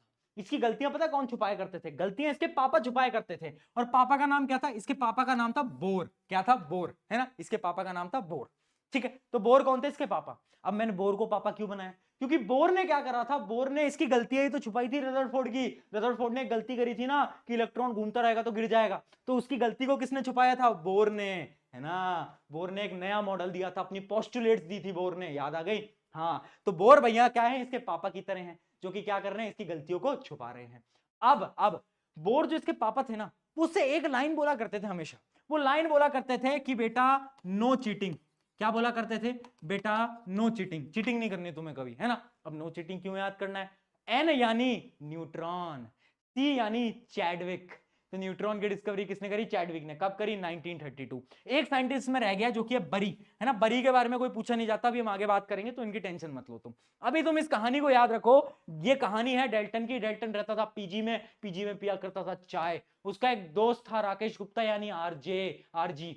अब आरजी के पापा थे कौन, अरे बोलो बोर, बोर हमेशा गलतियों को छुपाया करते थे, और बोर हमेशा एक लाइन बोलते थे, बेटा नो चीटिंग, यानी न्यूट्रॉन चैडविक, बहुत बढ़िया। इस प्रकार से तुम इस कहानी की मदद से सारे साइंटिस्ट के नेम, उनका काम याद कर लो। ये मैं इसलिए याद करा रहा हूं ताकि तुम कभी भी पेपर में जाओ ना कंफ्यूजन नहीं होनी चाहिए, एक स्टोरी याद रखो, उस स्टोरी से तुम सबकी डिस्कवरी तुम्हें याद रहेगी। अब तुम ये नहीं बोलोगे बोर ने क्या करा था, इसने क्या करा था, तुम्हें सबकी डिस्कवरी याद है। चलिए यहां तक की कहानी क्या हमें समझ आ गई है, आ गई है तो जल्दी से मुझे चैट के अंदर बता दो यार, है कमेंट के अंदर बता दो, जैसे भी तुम्हें बताना है, बट बता दो यार मुझे, है ना। चलिए आगे बढ़ा जाए, आगे बढ़ा जाए, है ना। और देखो यार एक चीज मैं तुम्हें बोल रहा हूं कि पता है कभी कभार क्या होता है ना, एक छोटी सी कहानी है, लेक्चर पढ़ा रहा हूं बट 1 मिनट एक सिंपल कहानी बताऊंगा क्योंकि बहुत इंपॉर्टेंट है तुम्हारे लिए। बहुत लोग बोलते हैं कि भैया मेरे दोस्त ने इतना कर लिया, उसने इतना कर लिया, मैं कैसे कर पाऊंगा। एक बहुत छोटी सी कहानी है। एक ना एक छोटा सा लड़का था और उसकी मम्मी थी। तो एक बार ना स्कूल वालों की तरफ से एक लेटर आता है, उसकी मम्मी लेटर पढ़ती है और बेटे को बताती है कि यार स्कूल से लेटर आया है कि तू तो बहुत ज्यादा इंटेलिजेंट है, बहुत ज्यादा ब्रिलियंट है, और स्कूल वाले ना बोल रहे हैं कि हम तो इसको पढ़ा ही नहीं सकते, इतना ब्रिलियंट है। और फिर उसकी जो मम्मी होती है ना, वो उसको खुद पढ़ाने लग जाती हैं, और बड़ा होके वो जो लड़का है ना, वो बहुत बड़ा साइंटिस्ट बनता है ना। और जब उसकी मम्मी की डेथ हो जाती है ना, तो वो उसी पेपर को पढ़ता है जो कि स्कूल से आया होता है, और उसमें साफ लिखा होता है कि आपका बेटा डफर है, ये कभी कुछ नहीं कर पाएगा जीवन में, और इसको हम स्कूल से निकाल रहे हैं। और वो साइंटिस्ट बन गया। कैसे हो पाया, क्योंकि उनके पेरेंट्स ने उन पे विश्वास दिखाया, उसकी मम्मी ने उसमें विश्वास दिखाया। तो जो विश्वास है ना, तुम्हारे पेरेंट्स को भी तुम पे दिखाना चाहिए और खुद को भी तुम पे होना चाहिए, क्योंकि यार विश्वास नहीं होगा ना बेटा, कुछ नहीं हो पाएगा। लोगों को कंपेयर मत करो, खुद पे फोकस करो और देखो कैसे तुम अच्छे मार्क्स लेकर आते हो। ठीक है आगे बढ़ते हैं, अब बात करते हैं इलेक्ट्रॉन डिस्ट्रीब्यूशन की। हमें यह समझ आ गया कि भैया ठीक है KLMN शेल होती हैं, बट अब आ जाते हैं हमारे बरी साइंटिस्ट। बोर और बरी ने दोनों ने मिलकर क्या करा, इन्होंने एक नई थ्योरी दी। इन्होंने बोला कि इतना तो हम समझ गए कि KLMN अलग अलग शेल हो गई हैं, इलेक्ट्रॉन इसमें डिवाइड होता है, बट इलेक्ट्रॉन कैसे डिवाइड होता है, कैसे डिस्ट्रीब्यूट होता है, हाउ आर इलेक्ट्रॉन डिस्ट्रीब्यूटेड, ये उनका सवाल था। तो इनका एक इन्होंने फिनोमिना दिया, कुछ थ्योरी दी। इन्होंने बोला कि यार कुछ रूल्स हैं। पहला रूल क्या है, पहला रूल इन्होंने ये दिया, the filling of electron in an atom is done according to 2n²। यानी याद रखना, हम जब भी एक एटम को कर रहे हैं ना, तो हम हर जितनी भी अपनी शेल है ना, शेल एक शेल दूसरी तीसरी, उन सबकी ना मैक्सिमम नंबर है, यानी एक शेल में कितने इलेक्ट्रॉन आ सकते हैं वो डिसाइड होता है इस फॉर्मूले से, 2n²। n क्या है, n है कौन सी शेल है, जैसे जो आपकी K शेल है वो पहली शेल होती है, K शेल जो होता है ना बेटा वो पहली होती है, तो उसमें तो n की वैल्यू 1 होती है। ठीक है, जो L होता है उसमें n की वैल्यू 2 होती है, क्यों, क्योंकि वो दूसरी शेल होती है ना, इस प्रकार से। फिर उसके बाद m होगी, उसके अंदर 3 होगी, फिर n होगी, उसके अंदर 4 होगी। तो उन्होंने एक फॉर्मूला दे दिया 2n²। इससे तुम ये बता पाओगे एक शेल के अंदर कितने मैक्सिमम इलेक्ट्रॉन आ सकते हैं। तो अगर हम कैलकुलेट करें, पहले बात करते हैं K शेल की, 2n² का फॉर्मूला लगाया, n की वैल्यू 1 पुट करी, कितने आ गए, 2 इलेक्ट्रॉन, यानी K शेल में बस 2 इलेक्ट्रॉन आ सकते हैं मैक्स, उससे ज्यादा नहीं आ सकते। हमने ऐसे एल की चेक करी, एल की चेक करी तो आया 8 इलेक्ट्रॉन, 2n² लगा लो ना भाई, इतनी मैथ तो आती है, इतने तो पढ़े लिखे हो, बहुत बढ़िया है ना। उसके बाद 2n² लगा लो 3 के लिए, फिर लगा लो 4 के लिए, तो आएगा 18 इलेक्ट्रॉन और फिर आएगा 32 इलेक्ट्रॉन। यानी जो आपकी के शेल है उसकी मैक्सिमम कैपेसिटी क्या है, 2 इलेक्ट्रॉन, फिर उसके बाद 8, फिर 18, फिर 32। बहुत बढ़िया है ना। तो ये है आपकी मैक्सिमम कैपेसिटी, इससे ऊपर इलेक्ट्रॉन एक शेल के अंदर नहीं जा सकते, इतना हम समझ गए। ये तो था पहला रूल समझ गए, इतने मैक्सिमम इलेक्ट्रॉन जा सकते हैं। अब एक और रूल है बेटा, अगला रूल क्या कहता है, ध्यान से समझना। अगला रूल ये कहता है outermost shell can't hold more than 8 electron. बड़ा इंपॉर्टेंट है ना।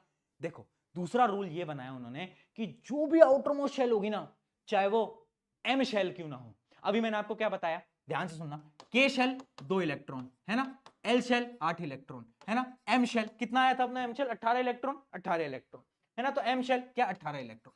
अब ये बोल रहे हैं कि जो आउटर मोस्ट शेल होगी ना, वो कोई भी शेल हो, बट मैक्सिमम कैपेसिटी उसकी 8 रहने वाली है, 8 से ज्यादा नहीं ले सकती। मान लो आउटर मोस्ट शेल है एम, एम की कैपेसिटी 18 है, बट क्योंकि ये आउटर मोस्ट है तो इसमें हम 8 इलेक्ट्रॉन से ज्यादा फिल ही नहीं कर सकते। और ऐसा क्यों है भैया, ये क्या नया कोई भी रूल बना लोगे, इसके पीछे का रीजन है। रीजन ये है बेटा, हर किसी को स्टेबिलिटी चाहिए, हर एक एलिमेंट को स्टेबिलिटी चाहिए। स्टेबिलिटी के लिए सबसे इंपॉर्टेंट होता है कि जो आउटर मोस्ट शेल हो ना, उसके अंदर मैक्स 8 इलेक्ट्रॉन हो, 8 से ऊपर नहीं होने चाहिए।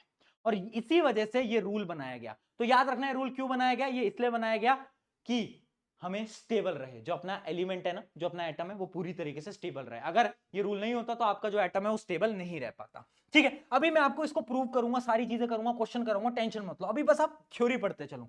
अगली थ्योरी क्या है, अगली थ्योरी आपकी ये बोलती है, थर्ड रूल ये बोलता है कि हमें सबसे पहले छोटी शेल को भरना है, उसके बाद ही हम दूसरी शेल पे बढ़ सकते हैं। यानी ऐसे नहीं कर सकते कि भैया मेरा मन करा है ना, मेरा मन करा, मैं क्या करूंगा ना, पहले के शेल को भर दूंगा, फिर भैया मैं एल शेल को भरूंगा ही नहीं, एल में बस मैं भैया क्या करूंगा, 4 इलेक्ट्रॉन डाल दूंगा और फिर मैं एम की तरफ बढ़ जाऊंगा। ऐसे नहीं कर सकते, मुझे पहले के पूरी भरनी पड़ेगी, फिर मुझे एल पूरी भरनी पड़ेगी, फिर मुझे एम भरनी पड़ेगी, उसके बाद मैं अगले पे जा पाऊंगा।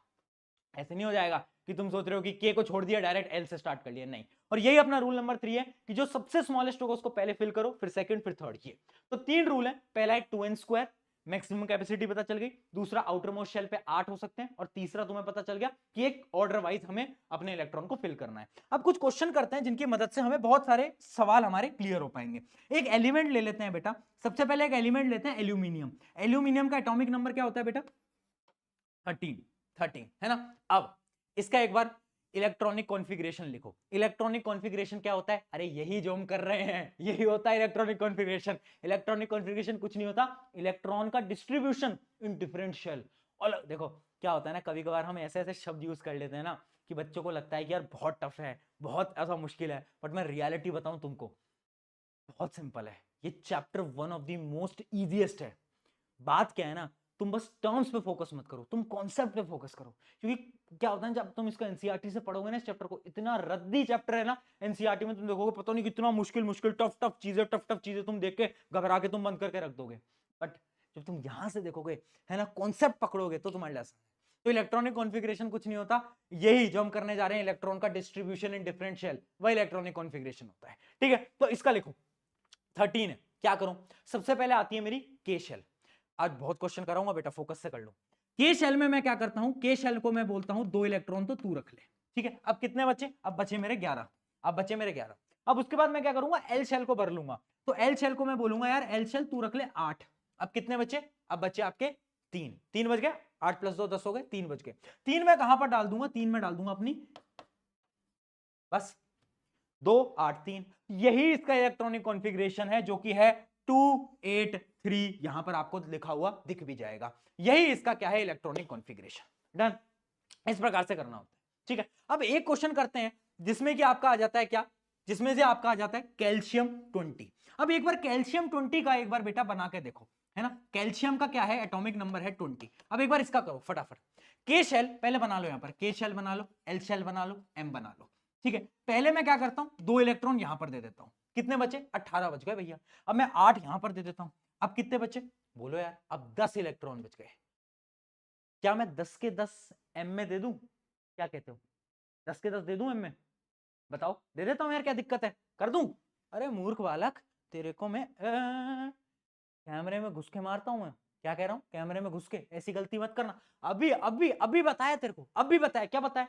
कि जो आउटर मोस्ट शेल है ना, आउटर मोस्ट शेल में कभी भी हम 8 से ज्यादा इलेक्ट्रॉन नहीं कर सकते यार। तो कैसे तू बोल रहा है 10 कर देंगे, है ना? तो यहां पर हम क्या करेंगे, मैक्सिमम कैपेसिटी क्या है आउटर मोस्ट शेल की? 8। भैया पर 2 बज गए, उनका क्या? उनको क्या पॉकेट में लेके घूमूंगा? मैंने कहा नहीं, एक और शेल बना ले, एन शेल बना ले, यहां पर 2 दे दे बस। तो क्या हो गया इलेक्ट्रॉनिक कॉन्फ़िगरेशन? 2882। ये आपका हो गया इलेक्ट्रॉनिक कॉन्फ़िगरेशन। बता, इतना सिंपल बताया यार, है? चल एक और ले लेते हैं, कोई और लिया जाए, है ना? अपन ले लेते हैं, अब अपन ले लेते हैं क्लोरीन ले लेते हैं, है ना? 17 क्लोरीन ले लेते हैं, 17। अब कर दो इसका। सबसे पहले क्या करोगे, 2 लगा दो, है ना? यहां पर 8 कर दो। कितने बच गए? 7 इलेक्ट्रॉन बच गए। 7 तो कर सकता हूं, 8 से ऊपर नहीं कर सकता ना, 7 तो कर सकता हूं, तो बस 7 लगाए, हो गया 287 क्लोरीन का। बताओ, इतना सिंपल है इलेक्ट्रॉनिक कॉन्फ़िगरेशन, फिर भी बच्चे पता नहीं क्यों डरते रहते हैं, उनको लगता है पता नहीं कितना टफ है। इतना तो सिंपल है यार, मेरे को समझ ही नहीं आ पाता तुम इतना डरते क्यों। ठीक है, सारे एलिमेंट के देखो टॉप 20 तक तुम्हें सबके इलेक्ट्रॉनिक कॉन्फ़िगरेशन समझ में आने चाहिए। तो एक एक करके बनाते हैं, आ जाओ, चलें शुरू करें। चलिए सबसे पहले स्टार्ट करते हैं आपके किसके साथ? स्टार्ट करते हैं आपके हाइड्रोजन के साथ। हाइड्रोजन का जो एटॉमिक नंबर होता है 1, यानी उसमें जो प्रोटॉन होंगे बेटा कितने होंगे? 1, है ना? अगर कोई भी चार्ज नहीं है तो जितने प्रोटॉन उतने इलेक्ट्रॉन, तो यानी इलेक्ट्रॉन भी कितने होंगे? 1 होंगे।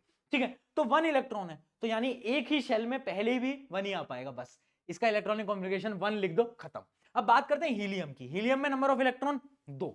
अब के शेल को पूरा भर दो। के शेल में कितने आ सकते हैं? 2 आ सकते हैं ना बेटा, के 2 ही भर सकता है, के की कैपेसिटी नहीं है 2 से ज्यादा, कैसे कर लोगे, है ना? तो के में बस 2 आ जाएगा, बात खत्म। उसके बाद हम बात करते हैं लिथियम की। लिथियम का है 3 नंबर।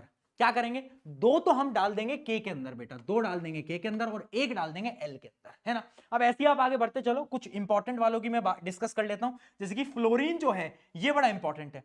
फ्लोरीन देखो, फ्लोरीन का क्या होता है, कितने, इसका एटॉमिक नंबर क्या है याद है यार? वो यार फिर भूल रहे हो तुम, ऐसे मत करो यार, मैंने आपको बताया याद करने का, निमोनिक भी बता दिया है, याद रखना। इसका क्या रहता है? इसका रहता है अपना 9। अब देखना बेटा, 9 इसका एटॉमिक नंबर है, यानी इलेक्ट्रॉन भी 9 होंगे। 2 तो हम पहले लगा देंगे और 7 कहां पर आ जाएगा? आपकी अगली शेल में आ जाएगा, तो इसका क्या हो जाएगा इलेक्ट्रॉनिक कॉन्फ़िगरेशन? 2 7। बहुत बढ़िया। अब आ जाता है बड़ा इंपॉर्टेंट, जो कि है नियॉन। नियॉन में क्या है? नियॉन का 10 होता है नंबर, 10 होता है। 2 तो आ जाएंगे के शेल में, एल में कितने आएंगे? एल में आ जाएंगे 8, है ना? तो 2 और 8, 2 और 8, ठीक है बस।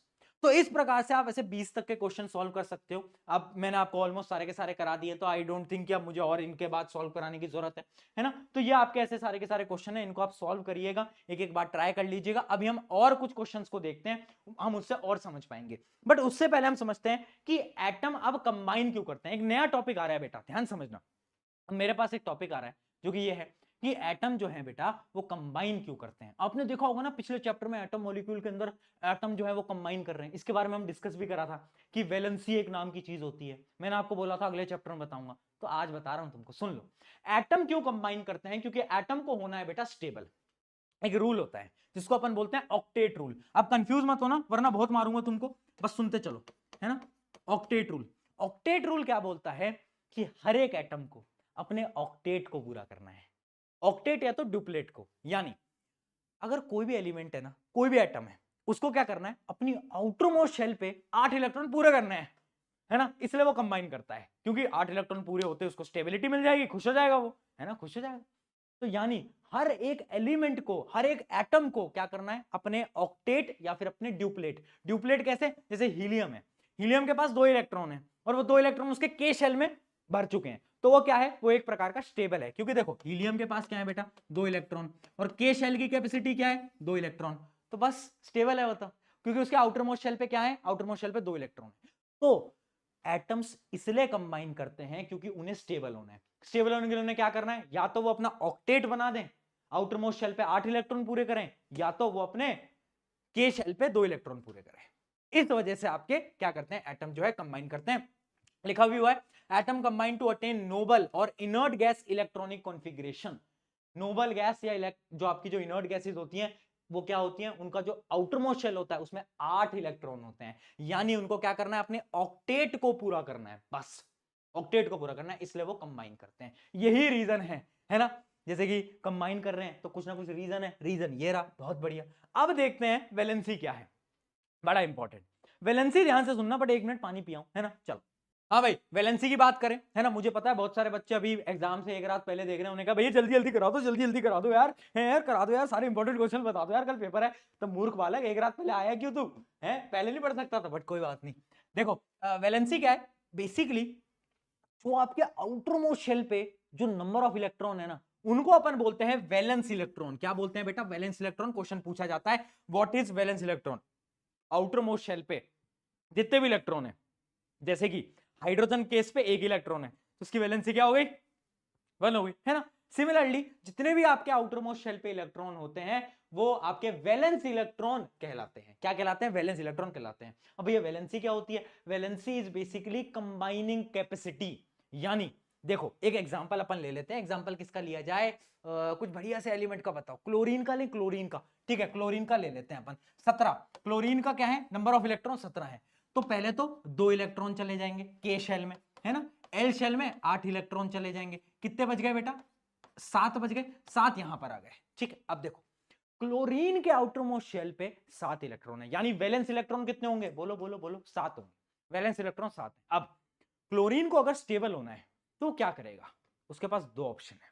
या तो वो क्या करे, 1 इलेक्ट्रॉन कहीं से उधार मांग ले, वो बोले कहीं पे जाके कि यार मुझे तो 1 इलेक्ट्रॉन प्लीज दे दो, है ना। या तो वो 1 इलेक्ट्रॉन ले ले तो 8 हो जाएंगे, या तो वो क्या करे, अपने 7 के 7 इलेक्ट्रॉन को बाहर फेंक दे। 2 ऑप्शन है, कौन सा करेगा वो। ऑब्वियस सी बात है, 7 इलेक्ट्रॉन कैसे फेंकेगा भाई, वो 1 इलेक्ट्रॉन कहीं से उधार ले लेगा, है ना। यानी वो 1 इलेक्ट्रॉन को ले रहा है, वही उसकी वैलेंसी है। यानी क्लोरीन की वैलेंसी होगी बेटा 1। यानी वैलेंसी क्या होती है, कंबाइनिंग कैपेसिटी होती है कि कितने इलेक्ट्रॉन तुम्हें लेने हैं या फिर कितने इलेक्ट्रॉन तुम्हें देने हैं, वही होता है आपका क्या, बोलो वैलेंसी। तो वैलेंस इलेक्ट्रॉन और वैलेंसी में कंफ्यूज मत होना। वैलेंस इलेक्ट्रॉन क्या है, आउटरमोस्ट शेल पे जितने इलेक्ट्रॉन है, और वैलेंसी क्या है, जितने इलेक्ट्रॉन तुम्हें लेने हैं या तो तुम्हें देने हैं, बस सिंपल। एक और एग्जांपल ले लेते हैं आप, एग्जांपल अपन लेते हैं ऑक्सीजन का, है ना। एक अपन एग्जांपल ले लेते हैं ऑक्सीजन का। ऑक्सीजन का एग्जांपल लेते हैं, लिखो 2 तो जाएगा आपका के शेल में, और आपके एल शेल में कितना जाएगा, बोलो यार, आपका आ जाएगा 6 इलेक्ट्रॉन, है ना। 6 यहां पर आ गया। अब इसके पास भी 2 ऑप्शन है, या तो ये 6 निकाल दे, या तो ये 2 इलेक्ट्रॉन ले ले। क्या करेगा ये बोलेगा यार मुझे तो 2 इलेक्ट्रॉन दे दो। यानी ये 2 इलेक्ट्रॉन लेगा तो वही तो उसकी वैलेंसी हो गई। अब मुझे बताओ ऑक्सीजन के वैलेंस इलेक्ट्रॉन कितने, 6, और वैलेंसी कितनी, 2।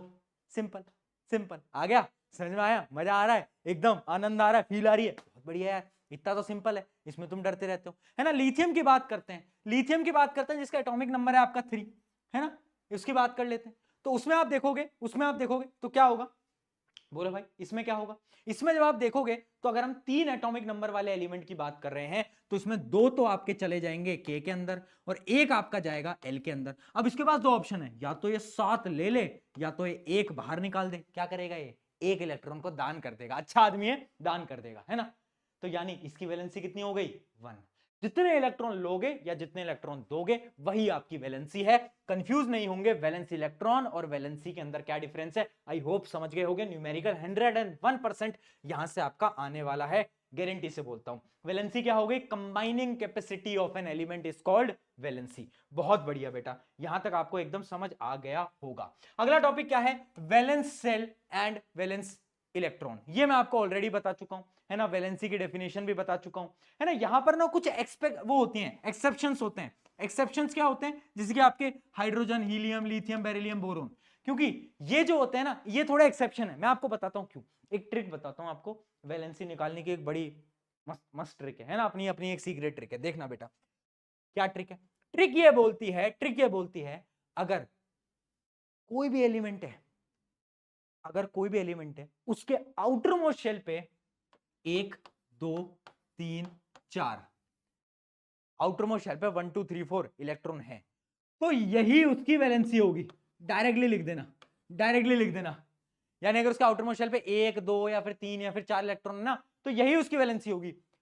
और अगर किसी के आउटर मोस्ट शेल पे 5 6 7 8 है तो उसकी वैलेंसी पता है क्या होगी, उसकी वैलेंसी होगी 8 माइनस जो भी उसके आउटर मोस्ट शेल पे इलेक्ट्रॉन है। यानी अगर उसके आउटर मोस्ट शेल पे 5 इलेक्ट्रॉन है तो पता क्या होगी उसकी वैलेंसी 8 - 5 जो कि है 3।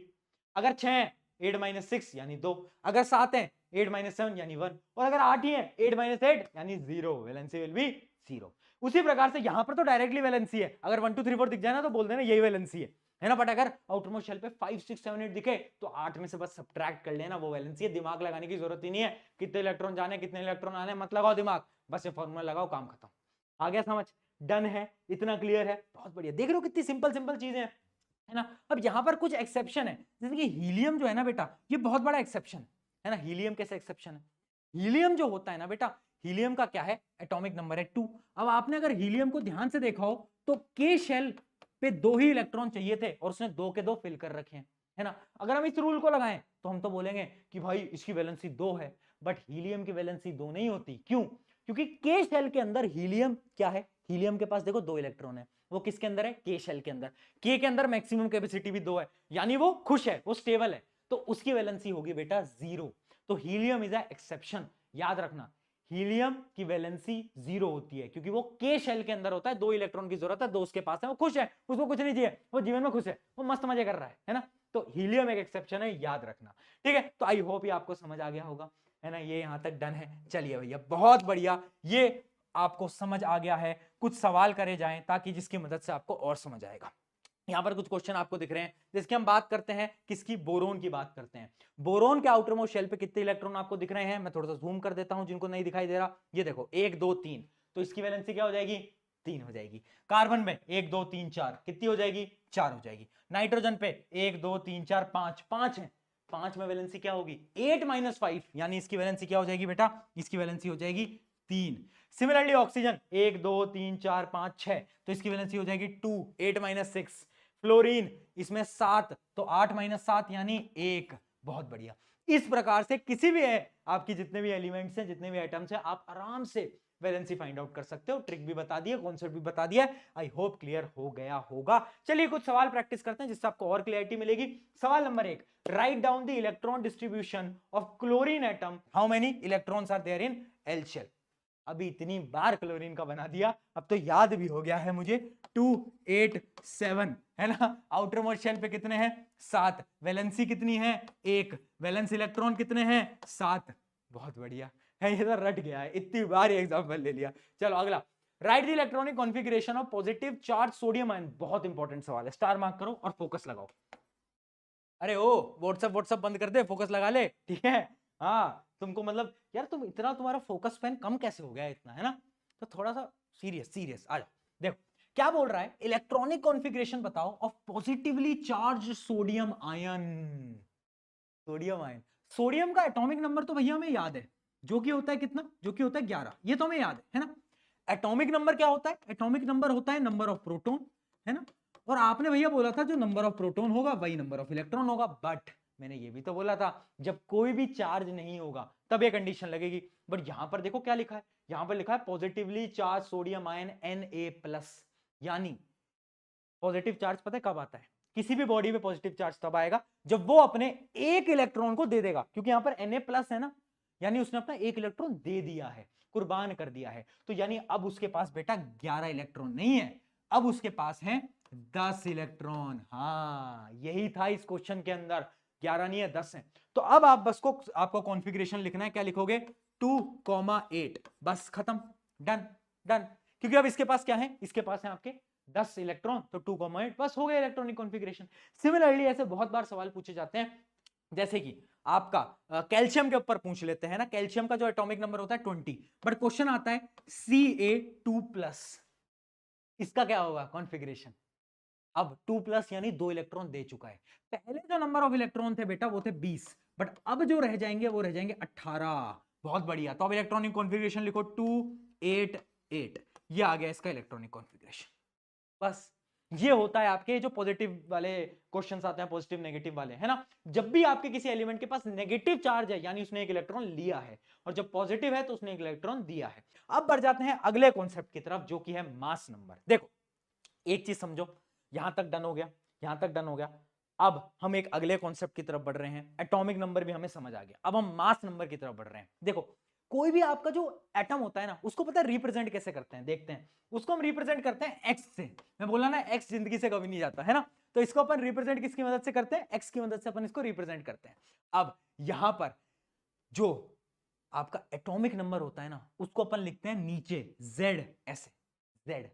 और एक और नई चीज होती है एटॉमिक मास, जिसको मास नंबर भी बोलते हैं, उसको अपन ए से रिप्रेजेंट करते हैं। भैया ऐसे क्यों लिख रहे हैं, ऐसा क्यों लिख रहे हैं, क्योंकि तुम्हें पता है ना अल्फाबेट कहां से चलते हैं, ए टू जेड, है ना। तो ऐसे तुम याद कर लो कि ऊपर आएगा ए, नीचे आएगा जेड। ए का मतलब है एटॉमिक मास, और जेड का मतलब है क्या बेटा, जेड का मतलब है आपका एटॉमिक नंबर, यानी नंबर ऑफ प्रोटॉन।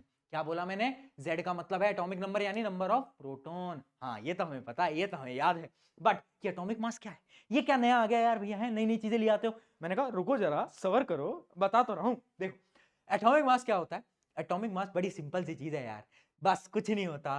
तू अपने नंबर ऑफ प्रोटॉन को अगर तू जोड़ देगा ना नंबर ऑफ किससे, न्यूट्रॉन से, number of proton plus number of neutron कर दे, वो तेरा क्या बन जाएगा, वो तेरा एटॉमिक मास बन जाएगा। इलेक्ट्रॉन के साथ भेदभाव, जस्टिस फॉर इलेक्ट्रॉन, मैंने कहा जस्टिस मत कर, शुरू में बताया था इलेक्ट्रॉन तेरा जो होता है वो कैसा होता है, मास उसका नेग्लिजिबल होता है। हाँ इस वजह से जो मास हम कैलकुलेट करते हैं बस प्रोटॉन और न्यूट्रॉन के मास को प्लस कर देते हैं, वही हमारा क्या बन जाता है, मास नंबर बन जाता है, यानी एटॉमिक मास बन जाता है। ठीक है, तो याद रखना बेटा, Z क्या है, Z है आपका, याद है ना, नंबर एटॉमिक नंबर है। ये क्या है आपका, मास नंबर है। क्या है, मास नंबर। मास नंबर क्या होता है, number of proton plus number of neutron. चलिए बात करते हैं हम, the sum of total number of proton plus number of neutron is called mass number. ठीक है, मास नंबर बोलते हैं, ए से हम रिप्रेजेंट करते हैं। अब यहां पर ना बहुत सारे क्वेश्चन पूछे जाते हैं, जैसे एक सवाल पूछा जाता है, कैल्शियम का एग्जांपल लेते हैं। कैल्शियम को ऐसा लिखा जाता है इस प्रकार से, तो आपसे पता है क्या पूछा जाएगा, ये बताओ इसके अंदर नंबर ऑफ प्रोटॉन कितने हैं, नंबर ऑफ न्यूट्रॉन कितने हैं, कैसे बताओगे। तुम्हें पता है ये जो नीचे वाली चीज है ना, ये तो डायरेक्टली आपकी क्या होगी, नंबर ऑफ प्रोटॉन, यानी नंबर ऑफ प्रोटॉन तो है आपके 20, और ये क्या है 40, 40 है आपका number of proton plus number of neutron. यानी अगर मुझे यहां से न्यूट्रॉन का नंबर निकालना है तो मैं क्या करूंगा, इसको इसमें से सब्ट्रैक्ट कर दूंगा, यानी 40 माइनस 20 कर दूंगा, तो जो मेरा बचेगा वही होगा मेरा नंबर ऑफ न्यूट्रॉन। ये तो बड़ा सिंपल है। तो नंबर ऑफ न्यूट्रॉन कैसे निकाला, बस माइनस कर दो इसको, बस नंबर ऑफ न्यूट्रॉन निकल जाएगा। नंबर ऑफ इलेक्ट्रॉन पूछ लियो तो, अरे यार जितने नंबर ऑफ प्रोटॉन उतने ही तो इलेक्ट्रॉन होते हैं, बार बार बताया ना। हाँ बहुत सही बेटा, यहां तक की कहानी सबको समझ आ गई। अच्छा एक चीज और याद रखना, ये जो मास नंबर होता है इसको अपन एक और चीज बोलते हैं जो कि होता है आपका न्यूक्लियॉन नंबर। कभी कभार टीचर पेपर को टफ बनाने के लिए क्या करते हैं ना, बोलते हैं कैलकुलेट द न्यूक्लियॉन नंबर, और तुम बोलते हो न्यूक्लियॉन नंबर, तो भैया ये तो पढ़ा है नहीं हमको, गद्दारी कर दी, गद्दारी नहीं करी। न्यूक्लियॉन नंबर वही होता है, ये आपका क्या है, मास नंबर जो है वही आपका न्यूक्लियॉन नंबर होता है। चलिए अब आगे बढ़ा जाए, जैसे कि आप मैग्नीशियम की बात करो, मैग्नीशियम का क्या है 12 24, यानी 12 प्रोटॉन है, और न्यूट्रॉन कितने हुए, 24 में से 12 माइनस करना, 24 माइनस 12 कितना होता है, 12 ही होता है, तो 12 ही क्या है, न्यूट्रॉन है। चलिए यार भैया ये तो बड़ी सिंपल है। कुछ सवाल देख लेते हैं, सवाल क्या है, right the correct representation of element x which contain 15 electron and 16 neutron. अब यहां पर देखो इलेक्ट्रॉन दिया है, स्मार्ट गेम, जितने इलेक्ट्रॉन उतने प्रोटॉन, किस कंडीशन में, जब कोई भी चार्ज नहीं है, तो यहां पर चार्ज के बारे में कोई जिक्र ही नहीं करा है, तो इसका मतलब जितने इलेक्ट्रॉन उतने ही प्रोटॉन होंगे। तो मुझे पता चल गया प्रोटॉन मेरे कितने हैं, 15 ही हैं, है ना। तो मैं लिख लेता हूं कि मेरा जो एलिमेंट है x, उसका जो नीचे वाली साइड होगी यानी जो z होगा, z कितना होगा 15, तो लिख लेता हूं यहां पर 15 लिख दिया। अब न्यूट्रॉन हमें गिवन है 16, ऊपर क्या आता है, मास नंबर क्या होता है, प्रोटॉन प्लस न्यूट्रॉन, यानी मुझे क्या करना था, 16 और 15 को जोड़ना था। 16 प्लस 15 कितना होता है, 16 प्लस 15 होता है 31, तो बस आपको यहां पर 31 लगाना था, और ये आपका एलिमेंट बन गया, है ना। ऊपर क्या आता है, मास नंबर, नीचे क्या आता है, एटॉमिक नंबर। बहुत बढ़िया, चलिए एक और क्वेश्चन देखते हैं। What are the atomic number, mass number and valency of atom X, Y, Z? क्या बात है, इतनी सारी चीजें पूछ ली। देखो भाई पहले X की बात करते हैं, है ना, X से वैसे भी अपना बहुत लगाव है, देखते हैं। अब देखते हैं इसके अंदर 5 प्रोटॉन है, 6 न्यूट्रॉन है, तो एटॉमिक नंबर तो ऑब्वियस सी बात है कितना होगा, एटॉमिक नंबर होगा इसका 5, और मास नंबर कितना होगा, 6 प्लस 5 यानी 11, है ना। तो ये हो गया, ये हो गया। अब वैलेंसी भी पूछी, वैलेंसी कैसे निकालोगे, आउटर मोस्ट शेल पे कितने इलेक्ट्रॉन है, 1 2 3 1 2 3, मैंने बोला था 1 2 3 4, इन चारों के अंदर सेम वैलेंसी होगी जितने आउटर मोस्ट शेल पे, तो इसकी वैलेंसी कितनी हो जाएगी 3 हो जाएगी। बहुत बढ़िया, आगे बढ़ते हैं। इसकी बात करो, इसको देखो गौर से। इसका क्या आएगा? इसका आपका एटॉमिक नंबर आएगा, साफ आपको दिख भी रहा है, एटॉमिक नंबर होगा आपका 8 और जो आपका मास नंबर होगा वो होगा 18। बहुत सही। अब इसकी वैलेंसी कितनी है? 1 2 3 4 5 6। कितनी होगी वैलेंसी? 8 - 6 यानी 2। बहुत बढ़िया। अब हम बात करते हैं Z की। Z का देखो एटॉमिक नंबर कितना है? एटॉमिक नंबर होगा इसका 15 और मास नंबर कितना होगा? 16 + 15 एक बार कर दो फटाफट से, वो हो जाएगा आपका 31। अब वैलेंसी देखो 1 2 3 4 5। तो यहां पर आप देख सकते हो 5 है इलेक्ट्रॉन आउटर मोस्ट शेल पे। तो क्या करूंगा? 8 - 5 यानी 3। वैलेंसी हो गई 3। बस देख लो, इतनी सिंपल रूल, इतनी सिंपल ट्रिक्स मैं तुम्हारे लिए इतना सिंपल बना देता हूं ना। और पता है क्या है इसके लिए ना, रात रात बैठ के मेरे को ना बहुत रिसर्च करनी पड़ती है, ऐसी ऐसी ट्रिक खोजनी पड़ती है ना जो तुम्हारे काम आ पाए। बहुत बच्चों से बात करने के बाद पता चल पाती है। तो सच बता रहा हूं, इनमें बहुत एफर्ट लगता है, वेरी ऑनेस्टली इसमें बहुत एफर्ट लगता है ना। और मुझे बस मजा आता है। तुम लोग जब पढ़ते हो ना, कमेंट करते हो ना, भैया यार मजा आ गया, वो जो फील है ना मेरे लिए, वो बहुत इंपॉर्टेंट है। बहुत बार ऐसा हुआ है बीमार हूं तब भी शूट करा है। क्यों? क्योंकि मजा आता है यार, मुझे पता नहीं क्यों मजा आता है। तुम्हारे लिए तुम्हारे जो कमेंट्स होते हैं ना वो बहुत मैटर करते हैं। आगे बढ़ते हैं अगले सवाल की तरफ। Helium atom has an atomic number 4u and 2 proton in its nucleus. How many neutrons do it have? अरे भाई प्रोटॉन का नंबर हमें गिवन है कितना? प्रोटॉन है 2। हमें नंबर गिवन है प्रोटॉन का 2 और हमें मास नंबर भी गिवन है, प्रोटॉन भी गिवन है। तो न्यूक्लियस निकाल दो, कितने न्यूट्रॉन होंगे? अरे 4 - 2, तो ये आपके 2 न्यूट्रॉन है। बस डन। इस प्रकार के बहुत सारे सवाल आपके पेपर के अंदर आ रहे होते हैं। ठीक है, आइसोटोप और आइसोबार पे बढ़ने से पहले एक क्वेश्चन और कर लेते हैं। Calculate the number of neutron, atomic number and mass number present in the nucleus of the element X which is represented as this। कुछ नहीं करना, आपको बताना है एटॉमिक नंबर क्या है, मास नंबर क्या है और नंबर ऑफ न्यूट्रॉन्स क्या है। कैसे बताओगे भाई? देखो यार ये तो बड़ा सिंपल है, ये तो तुम खुद भी कर सकते हो। देखो देखो क्या लग रहा है, बोल। अरे यार बोल नहीं रहा। फिर एटॉमिक नंबर मास नंबर दोनों को सब्ट्रैक्ट करो, कितना आ रहा है? 31 - 15। अरे बोल दो यार 31 - कितना? 16। तुम्हारा ओह साइंस का टीचर है तो मैथ कमजोर समझे क्या? है कमजोर समझे क्या बेटा? जब तुम छोटे से थे ना तब मैंने IIT JEE का पेपर निकाला था, जब तुम नन्हे मुन्ने से थे। समझ रहे हो बात को? चलो ठीक है, 31 - 15 क्या आ गया? 16। तो वो हो गया आपका नंबर ऑफ न्यूट्रॉन। अब बढ़ जाता है इस चैप्टर के आखिरी टॉपिक की तरफ जो कि है आइसोटोप। बट एक घूंट पानी का पी लूं उसके बाद कंटिन्यू करते हैं। हाँ भाई बात कर रहे हैं आइसोटोप की। अब देखना आइसोटोप क्या है, देखो ध्यान से समझना। इसकी ना एक निमोनिक है जिससे आप याद कर सकते हो। मैं आपको समझा देता हूं बट फिर आपको ट्रिक भी बताऊंगा। आइसोटोप बेसिकली है एक ऐसे कुछ एलिमेंट्स जिसके अंदर आपका जो एटॉमिक नंबर है ना, एटॉमिक नंबर वो तो सेम रहेगा। एटॉमिक नंबर क्या है? जो नीचे लिखा जाता है Z, हाँ वो तो सेम है। बट आपका जो मास नंबर है ना वो बदल जाता है भैया ये कैसे पॉसिबल है? एलिमेंट सेम रहेगा बट एलिमेंट का एटॉमिक नंबर भी सेम रहेगा, यानी नंबर ऑफ प्रोटॉन भी सेम रहेंगे, बट उसका जो मास है, मास नंबर है, वो बदल जाएगा। भैया वो कैसे बदला? वो इसलिए बदला क्योंकि कुछ कुछ कंडीशन में क्या होता है बेटा, आपका जो न्यूट्रॉन का नंबर होता है ना वो बदल जाता है, वो बदल जाता है। यानी आइसोटोप क्या है? वो atom in which number of neutron differs and number of proton is the same. जैसे कि हम कुछ एग्जांपल आपको मैं बताता हूं, उससे आपको और क्लियर होगा। हाइड्रोजन की बात करते हैं। हाइड्रोजन, हाइड्रोजन भी ना बेटा 3 टाइप का होता है, बताऊं? प्रोटियम, ड्यूटेरियम और ट्राइटियम। ये 3 टाइप के आपके हाइड्रोजन होते हैं और ये तीनों आइसोटोप हैं। आइसोटोप यानी क्या बताया आपका? Atomic number same, mass number different. इसको याद करने की ट्रिक समझो, आइसोटोप में टॉप आता है, टॉप। यानी आइसोटोप के अंदर क्या होगा ना, जो टॉप की चीज है ना वो बदल जाएगी। जैसे कि हम एलिमेंट को लिखते थे X, नीचे हम क्या लिखते थे? Z, ऊपर हम लिखते थे A। ठीक है, तो इसके अंदर क्या होगा? ऊपर वाली चीज बदल जाएगी। आइसोटॉप, तो टॉप से टॉप बदल जाएगा, है ना? टॉप बदल जाएगा, ये सेम रहेगा। इस ट्रिक से याद करो तो तुम आइसोटॉप आइसोबार में कंफ्यूज नहीं होगे कभी भी। इसमें क्या बदलेगा? टॉप बदलेगा। जैसे कि हम बात करते हैं हाइड्रोजन की, तो हाइड्रोजन बेटा 3 टाइप का होता है, याद भी रखना। ये है आपका क्या? ये है आपका प्रोटियम। तो प्रोटियम में क्या होता है ना बेटा, प्रोटियम का जो फॉर्मूला होता है ना वो पता कैसा होता है? वो होता है ऐसा। इसका नीचे जो एटॉमिक नंबर है वो क्या है? 1, और इसका मास नंबर भी 1 है बेटा। यानी इसमें नंबर ऑफ न्यूट्रॉन कितने होंगे? 0, 0, है ना? क्योंकि 1 - 1 कितना हो गया? 0 हो गया। अब एक और इसका आइसोटोप होता है जिसका नाम होता है ड्यूटेरियम। वो पता है कैसा दिखता है? वो दिखता है ऐसा। यानी ये तो सेम है, ये नीचे वाला तो सेम है, बट ऊपर वाला बदल गया, यानी यहां पर एक न्यूट्रॉन आ गया और एक प्रोटॉन मिलके क्या बना दिया, 2 बना दिया। अब इसका एक और वर्जन होता है जिसका नाम है क्या, ट्राइटियम। ट्राइटियम पता है कैसा दिखता है, ट्राइटियम ऐसा दिखता है, यानी इसके अंदर नंबर ऑफ न्यूट्रॉन कितने आ गए, 2 आ गए, 2। इसमें 0, इसमें 1, इसमें 3। नाम याद रखना तीनों का, बार बार सवाल पूछा जाता है। 3 isotopes of hydrogen, protium, deuterium और आपका क्या, ट्राइटियम। ये तीनों के नाम याद रखना। याद रखना प्रोटियम क्या होता है, 1 1 2 1 3 1, इतना समझ लेना। और ये है आपका आइसोटोप का कॉन्सेप्ट। कैसे याद रखोगे, याद रखोगे आइसोटोप वो हैं जिनका टॉप बदल जाता है, बेस एकदम सेम रहता है, ठीक है।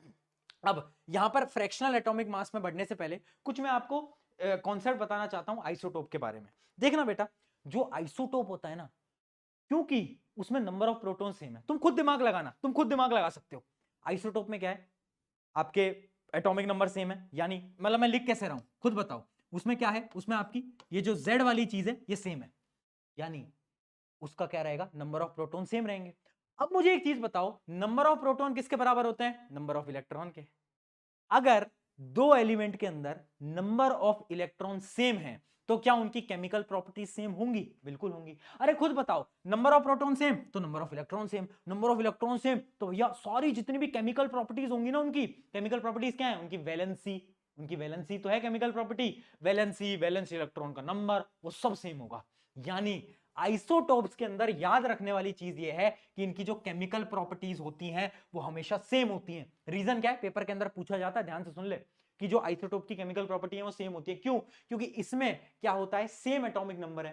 सेम एटॉमिक नंबर का मतलब है प्रोटॉन का नंबर सेम है, प्रोटॉन के नंबर का सेम का मतलब है इलेक्ट्रॉन का नंबर सेम है, और अगर इलेक्ट्रॉन का नंबर सेम है तो chemical properties will always remain same. But यहां पर जो फिजिकल प्रॉपर्टीज होती है ना, वो अलग हो जाती हैं। फिजिकल प्रॉपर्टीज क्या है, मेल्टिंग पॉइंट, बॉइलिंग पॉइंट, वो सब वो बदल जाती हैं। क्यों बदल जाती हैं, क्योंकि फिजिकल प्रॉपर्टी डिपेंड करती है मास के ऊपर। क्योंकि यहां पर मास बदल गया, मास बदल गया ना, यहां पर मास बदल गया तो फिजिकल प्रॉपर्टी बदल गई। तो नोट कर लो, आइसोटोप के अंदर केमिकल प्रॉपर्टीज सेम रहती हैं, ठीक है, जबकि आपकी जो फिजिकल प्रॉपर्टीज हैं वो क्या है, तुम्हारी क्रश की तरह बदल जाती है। ठीक है बेटा, याद रखेंगे, बहुत बढ़िया। केमिकल सेम किसके अंदर, आइसोटोप के अंदर। अब कुछ एप्लीकेशंस भी याद रखना आइसोटोप के, कुछ अलग अलग एलिमेंट के आइसोटोप है, उनके कुछ काम है, बड़े इंपॉर्टेंट काम है। जैसे कि पहला काम क्या है, जो यूरेनियम होता है ना बेटा, उसका आइसोटोप पता कहां काम आता है, न्यूक्लियर रिएक्टर के अंदर। जो न्यूक्लियर रिएक्टर होते हैं उनके अंदर फ्यूल की तरह काम आता है यूरेनियम। अगला क्या है, isotope of cobalt is useful for treatment of cancer. जो कैंसर वाली बीमारी है ना, इसके ट्रीटमेंट में कोबाल्ट का ही आइसोटोप काम आता है। आइसोटोप याद रहेगा ना, टॉप चेंज, बेस एकदम सेम। अगला, isotope of iodine is used to treatment of goiter. Goiter की बीमारी होती है, गले के यहां पर होती है, गला से सूज जाता है, तो उस ट्रीटमेंट के लिए आयोडीन के आइसोटोप को यूज किया जाता है। तीनों याद रखना, यूरेनियम का, कोबाल्ट का और आपके आयोडीन का। बहुत बढ़िया, ये तीन हो गए एप्लीकेशन ऑफ आइसोटोप। अब बात करते हैं अपन क्या, आइसोबार की। आइसोबार के बारे में बात करने से पहले एक टॉपिक हमारा रह गया, जो कि है फ्रैक्शनल एटॉमिक मास। देखो वैसे एनसीईआरटी के अंदर नहीं है, बट फिर भी मैं आपको बता रहा हूं, फ्रैक्शनल एटॉमिक मास बेटा क्या होता है। आपने देखा कुछ एलिमेंट का जो मास है वो पॉइंट के अंदर है, जैसे कि क्लोरीन का मास क्या होता है बेटा, क्लोरीन का मास होता है आपका 35.5। तुमने सोचा कि ये कैसे पॉसिबल है, पॉइंट में कैसे पॉसिबल है, इसका रीजन है फ्रैक्शनल एटॉमिक मास। यानी कुछ ऐसे एटम्स होते हैं ना, उनके अंदर पता है क्या होता है, उनके अंदर जो मास होते हैं ना बेटा, जो न्यूट्रॉन के मास होते हैं वो अलग अलग होते हैं, उनका जो मासिस होता है ना वो अलग अलग होता है। जैसे कि क्लोरीन के अंदर क्या होता है, क्लोरीन के दो मासिस होते हैं बेटा, कौन कौन से, एक होता है आपका क्या, एक होता है आपका Cl35 और एक होता है आपका Cl37। ये भी तो आइसोटोप ही है, कैसे दिख रहे हैं, 17-17, ऊपर की चीजें बदल गई, यानी टॉप बदला तो आइसोटोप है ना, तो यानी टॉप बदला तो ये भी एक टाइप की आइसोटोप है। तो फ्रैक्शनल जो मास आता है ना, पॉइंट वाला मास, वो क्यों आता है, क्योंकि कुछ एलिमेंट ऐसे होते हैं जिनके आइसोटोप होते हैं, तो उनका जो मास कैलकुलेट किया जाता है ना, वो ओवरऑल कैलकुलेट किया जाता है। कैसे, जैसे कि देखो, अब यहां पर दो मास हैं 35 और 37। अब साइंटिस्ट ने क्या करा कि जो 35 वाला मास है ना, ये तो 75% क्लोरीन के अंदर मिलता है, बट ये जो 37 वाला मास है ना, ये बहुत कम मिलता है, ये सिर्फ 25% क्लोरीन के अंदर मिलता है। तो इन्होंने क्या करी, इन्होंने मैथ लगाई, क्या करा इन्होंने, 25% 75% ऑफ 35 प्लस 25% ऑफ 37 ऐड कर दी, क्योंकि ऑब्वियस सी बात है ये 75% प्रेजेंट है, ये 25% प्रेजेंट है, तो इन्हें एवरेज निकालना था। एवरेज के लिए इन्होंने क्या करा बेटा, इन्होंने 75% निकाल दिया 35 का, ऐड कर दिया किसके साथ, 25% ऑफ 37, दोनों का ऐड करा, फाइनल क्या आ गया 35.5। बस ये इसकी मदद से फ्रैक्शनल मासेस कैलकुलेट किए जाते हैं। उतना इंपॉर्टेंट नहीं है बट फिर भी क्योंकि सिलेबस में है तो मैंने तुम्हें बता दिया। चलिए अब बढ़ते हैं हमारे लास्ट टॉपिक जो कि है आइसोबार। सुन लो, आइसोबार क्या है? आइसोटोप में टॉप बदल रहा था, आइसोबार में बेस बदलेगा। ऑब्वियस सी बात है। बेस कैसे बदलेगा? एलिमेंट को अपन लिखते हैं इस प्रकार से। अब यहां पर क्या होगा, ये तो सेम रहेगा बट ये बदल जाएगा, यानी यहां पर नंबर ऑफ प्रोटॉन्स बदल जाएंगे, है ना, नंबर ऑफ प्रोटॉन्स बदल जाएंगे। ठीक है, आइसोबार के अंदर नंबर ऑफ प्रोटॉन बदलते हैं, नंबर ऑफ न्यूट्रॉन भी बदलते हैं, दोनों बदलते हैं। भैया नंबर ऑफ न्यूट्रॉन क्यों बदल रहे हैं? अरे मूर्ख बालक, ऑब्वियस सी बात है, अगर प्रोटॉन बदल रहा है ना, और ये सेम है, ये सेम है, मान ले, इमेजिन कर, एक एलिमेंट है एक्स जिसका ये तो है इस प्रकार से, ठीक है, और एक एलिमेंट है एक्स, इसका भी 4 है बट इसका जो नंबर ऑफ प्रोटॉन है वो कितने है? वो 3 है। तो तुम खुद लगाओ, इसमें प्रोटॉन, इसमें न्यूट्रॉन का नंबर कितना आएगा? इसमें न्यूट्रॉन का नंबर कितना आएगा बेटा? इसमें न्यूट्रॉन का नंबर कितना आ जाएगा? 4 - 2, 2 आ जाएगा। इसके अंदर कितना आ जाएगा? 1 आ जाएगा। यानी आइसोबार के अंदर प्रोटॉन का नंबर भी बदलता है, साथ साथ में न्यूट्रॉन का नंबर भी बदलता है ना। तो ये अपने कहलाता है आइसोबार। आइसोबार क्या होते हैं? वो जिनके अंदर आपका क्या होता है? Different atomic number but same mass number. जो मास है वो एकदम आपका सेम रहता है। इसके कुछ एग्जांपल हैं जिसके आप यहां पर देख सकते हो, आर्गन, आपका पोटेशियम और आपका कैल्शियम।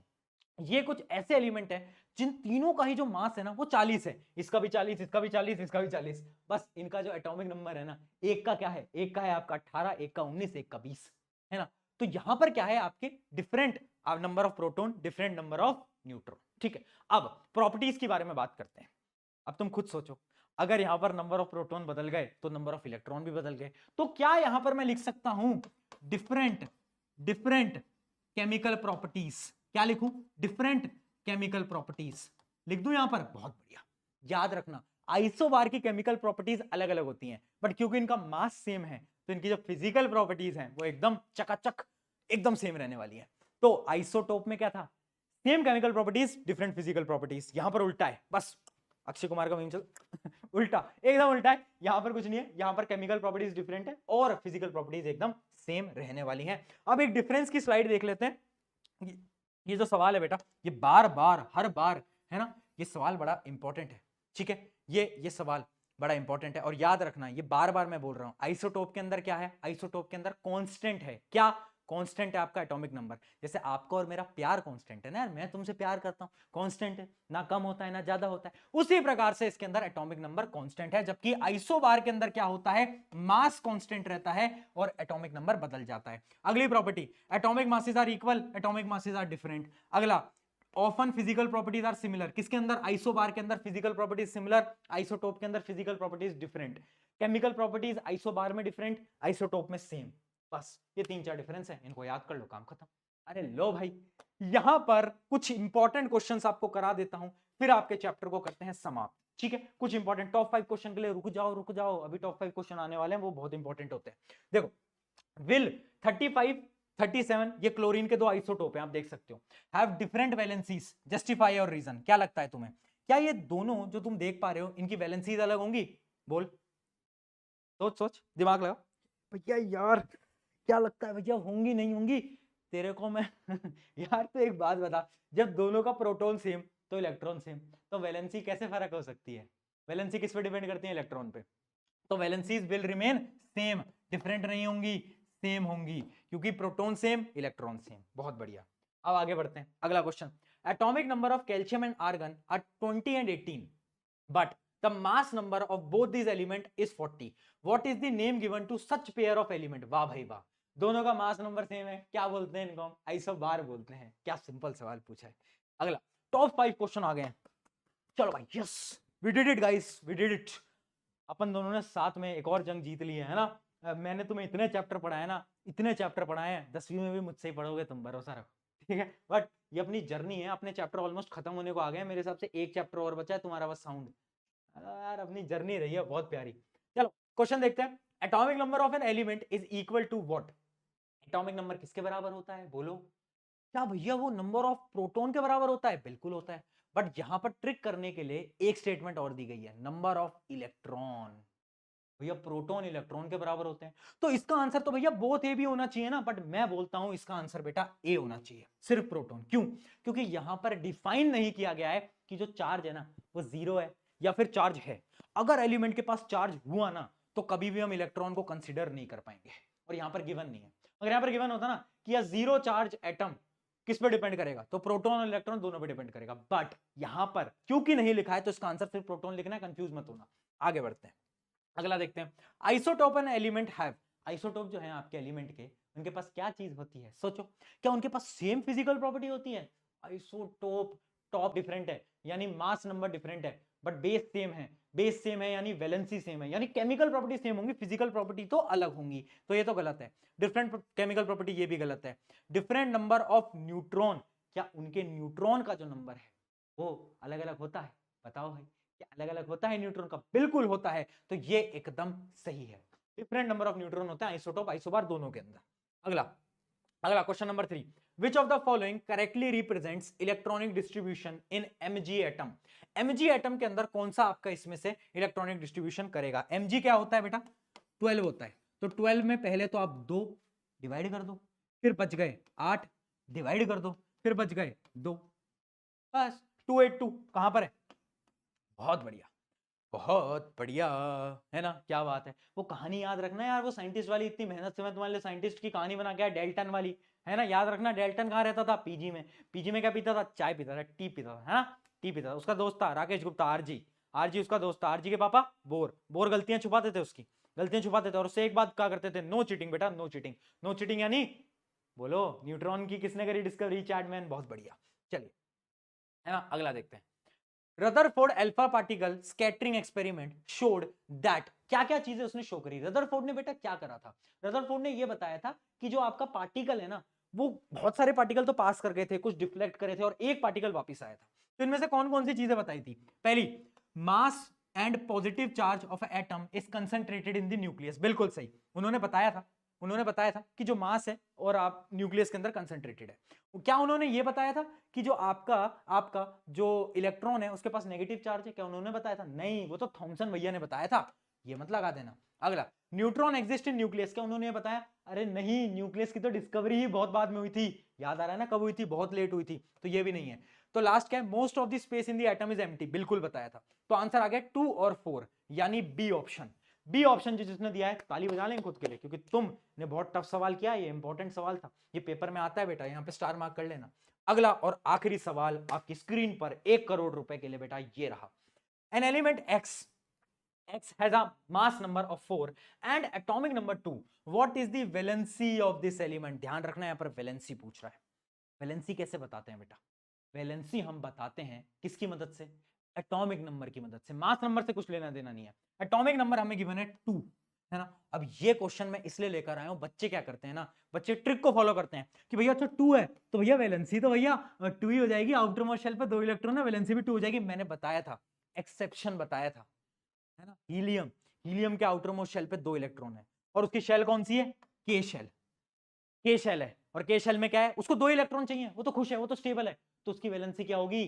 0। याद रखना, इसमें कंफ्यूज मत होना, ये इसलिए बताया था क्वेश्चन तब भी, ठीक है। ऑन दिस नोट ये चैप्टर हो जाता है आपका खत्म, और जाते जाते एक चीज मैं आपको बता देता हूं, देखो यार, ये समय है तुम्हारी लाइफ के सबसे बड़े कमबैक का।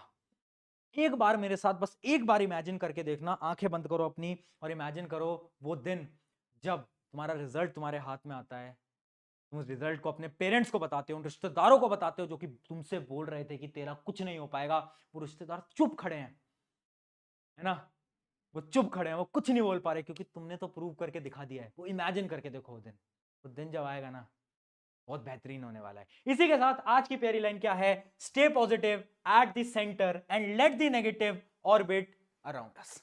यानी आपको जैसे न्यूक्लियस एकदम वो है ना अपना, एकदम पॉजिटिव है सेंटर से, वैसे ही तुम्हें अंदर से एकदम पॉजिटिव रहना, बाहर में नेगेटिविटी आने दो। ऑन दिस नोट, शुक्रिया एवरीवन, मेरा नाम है प्रशांत। वीडियो अच्छी लगी है तो क्या करना है? क्या करना है? चैनल सब्सक्राइब, वो मैं बोलता नहीं हूं, क्या करना है? इंस्टाग्राम पे एक स्टोरी लगाना, बताना मुझे कि लेक्चर कैसा लगा, अच्छा लगा, बुरा लगा, ऑनेस्ट ओपिनियन इंस्टाग्राम पे स्टोरी के थ्रू जरूर बताना, आईडी में डिस्क्रिप्शन में दूंगा। Take care.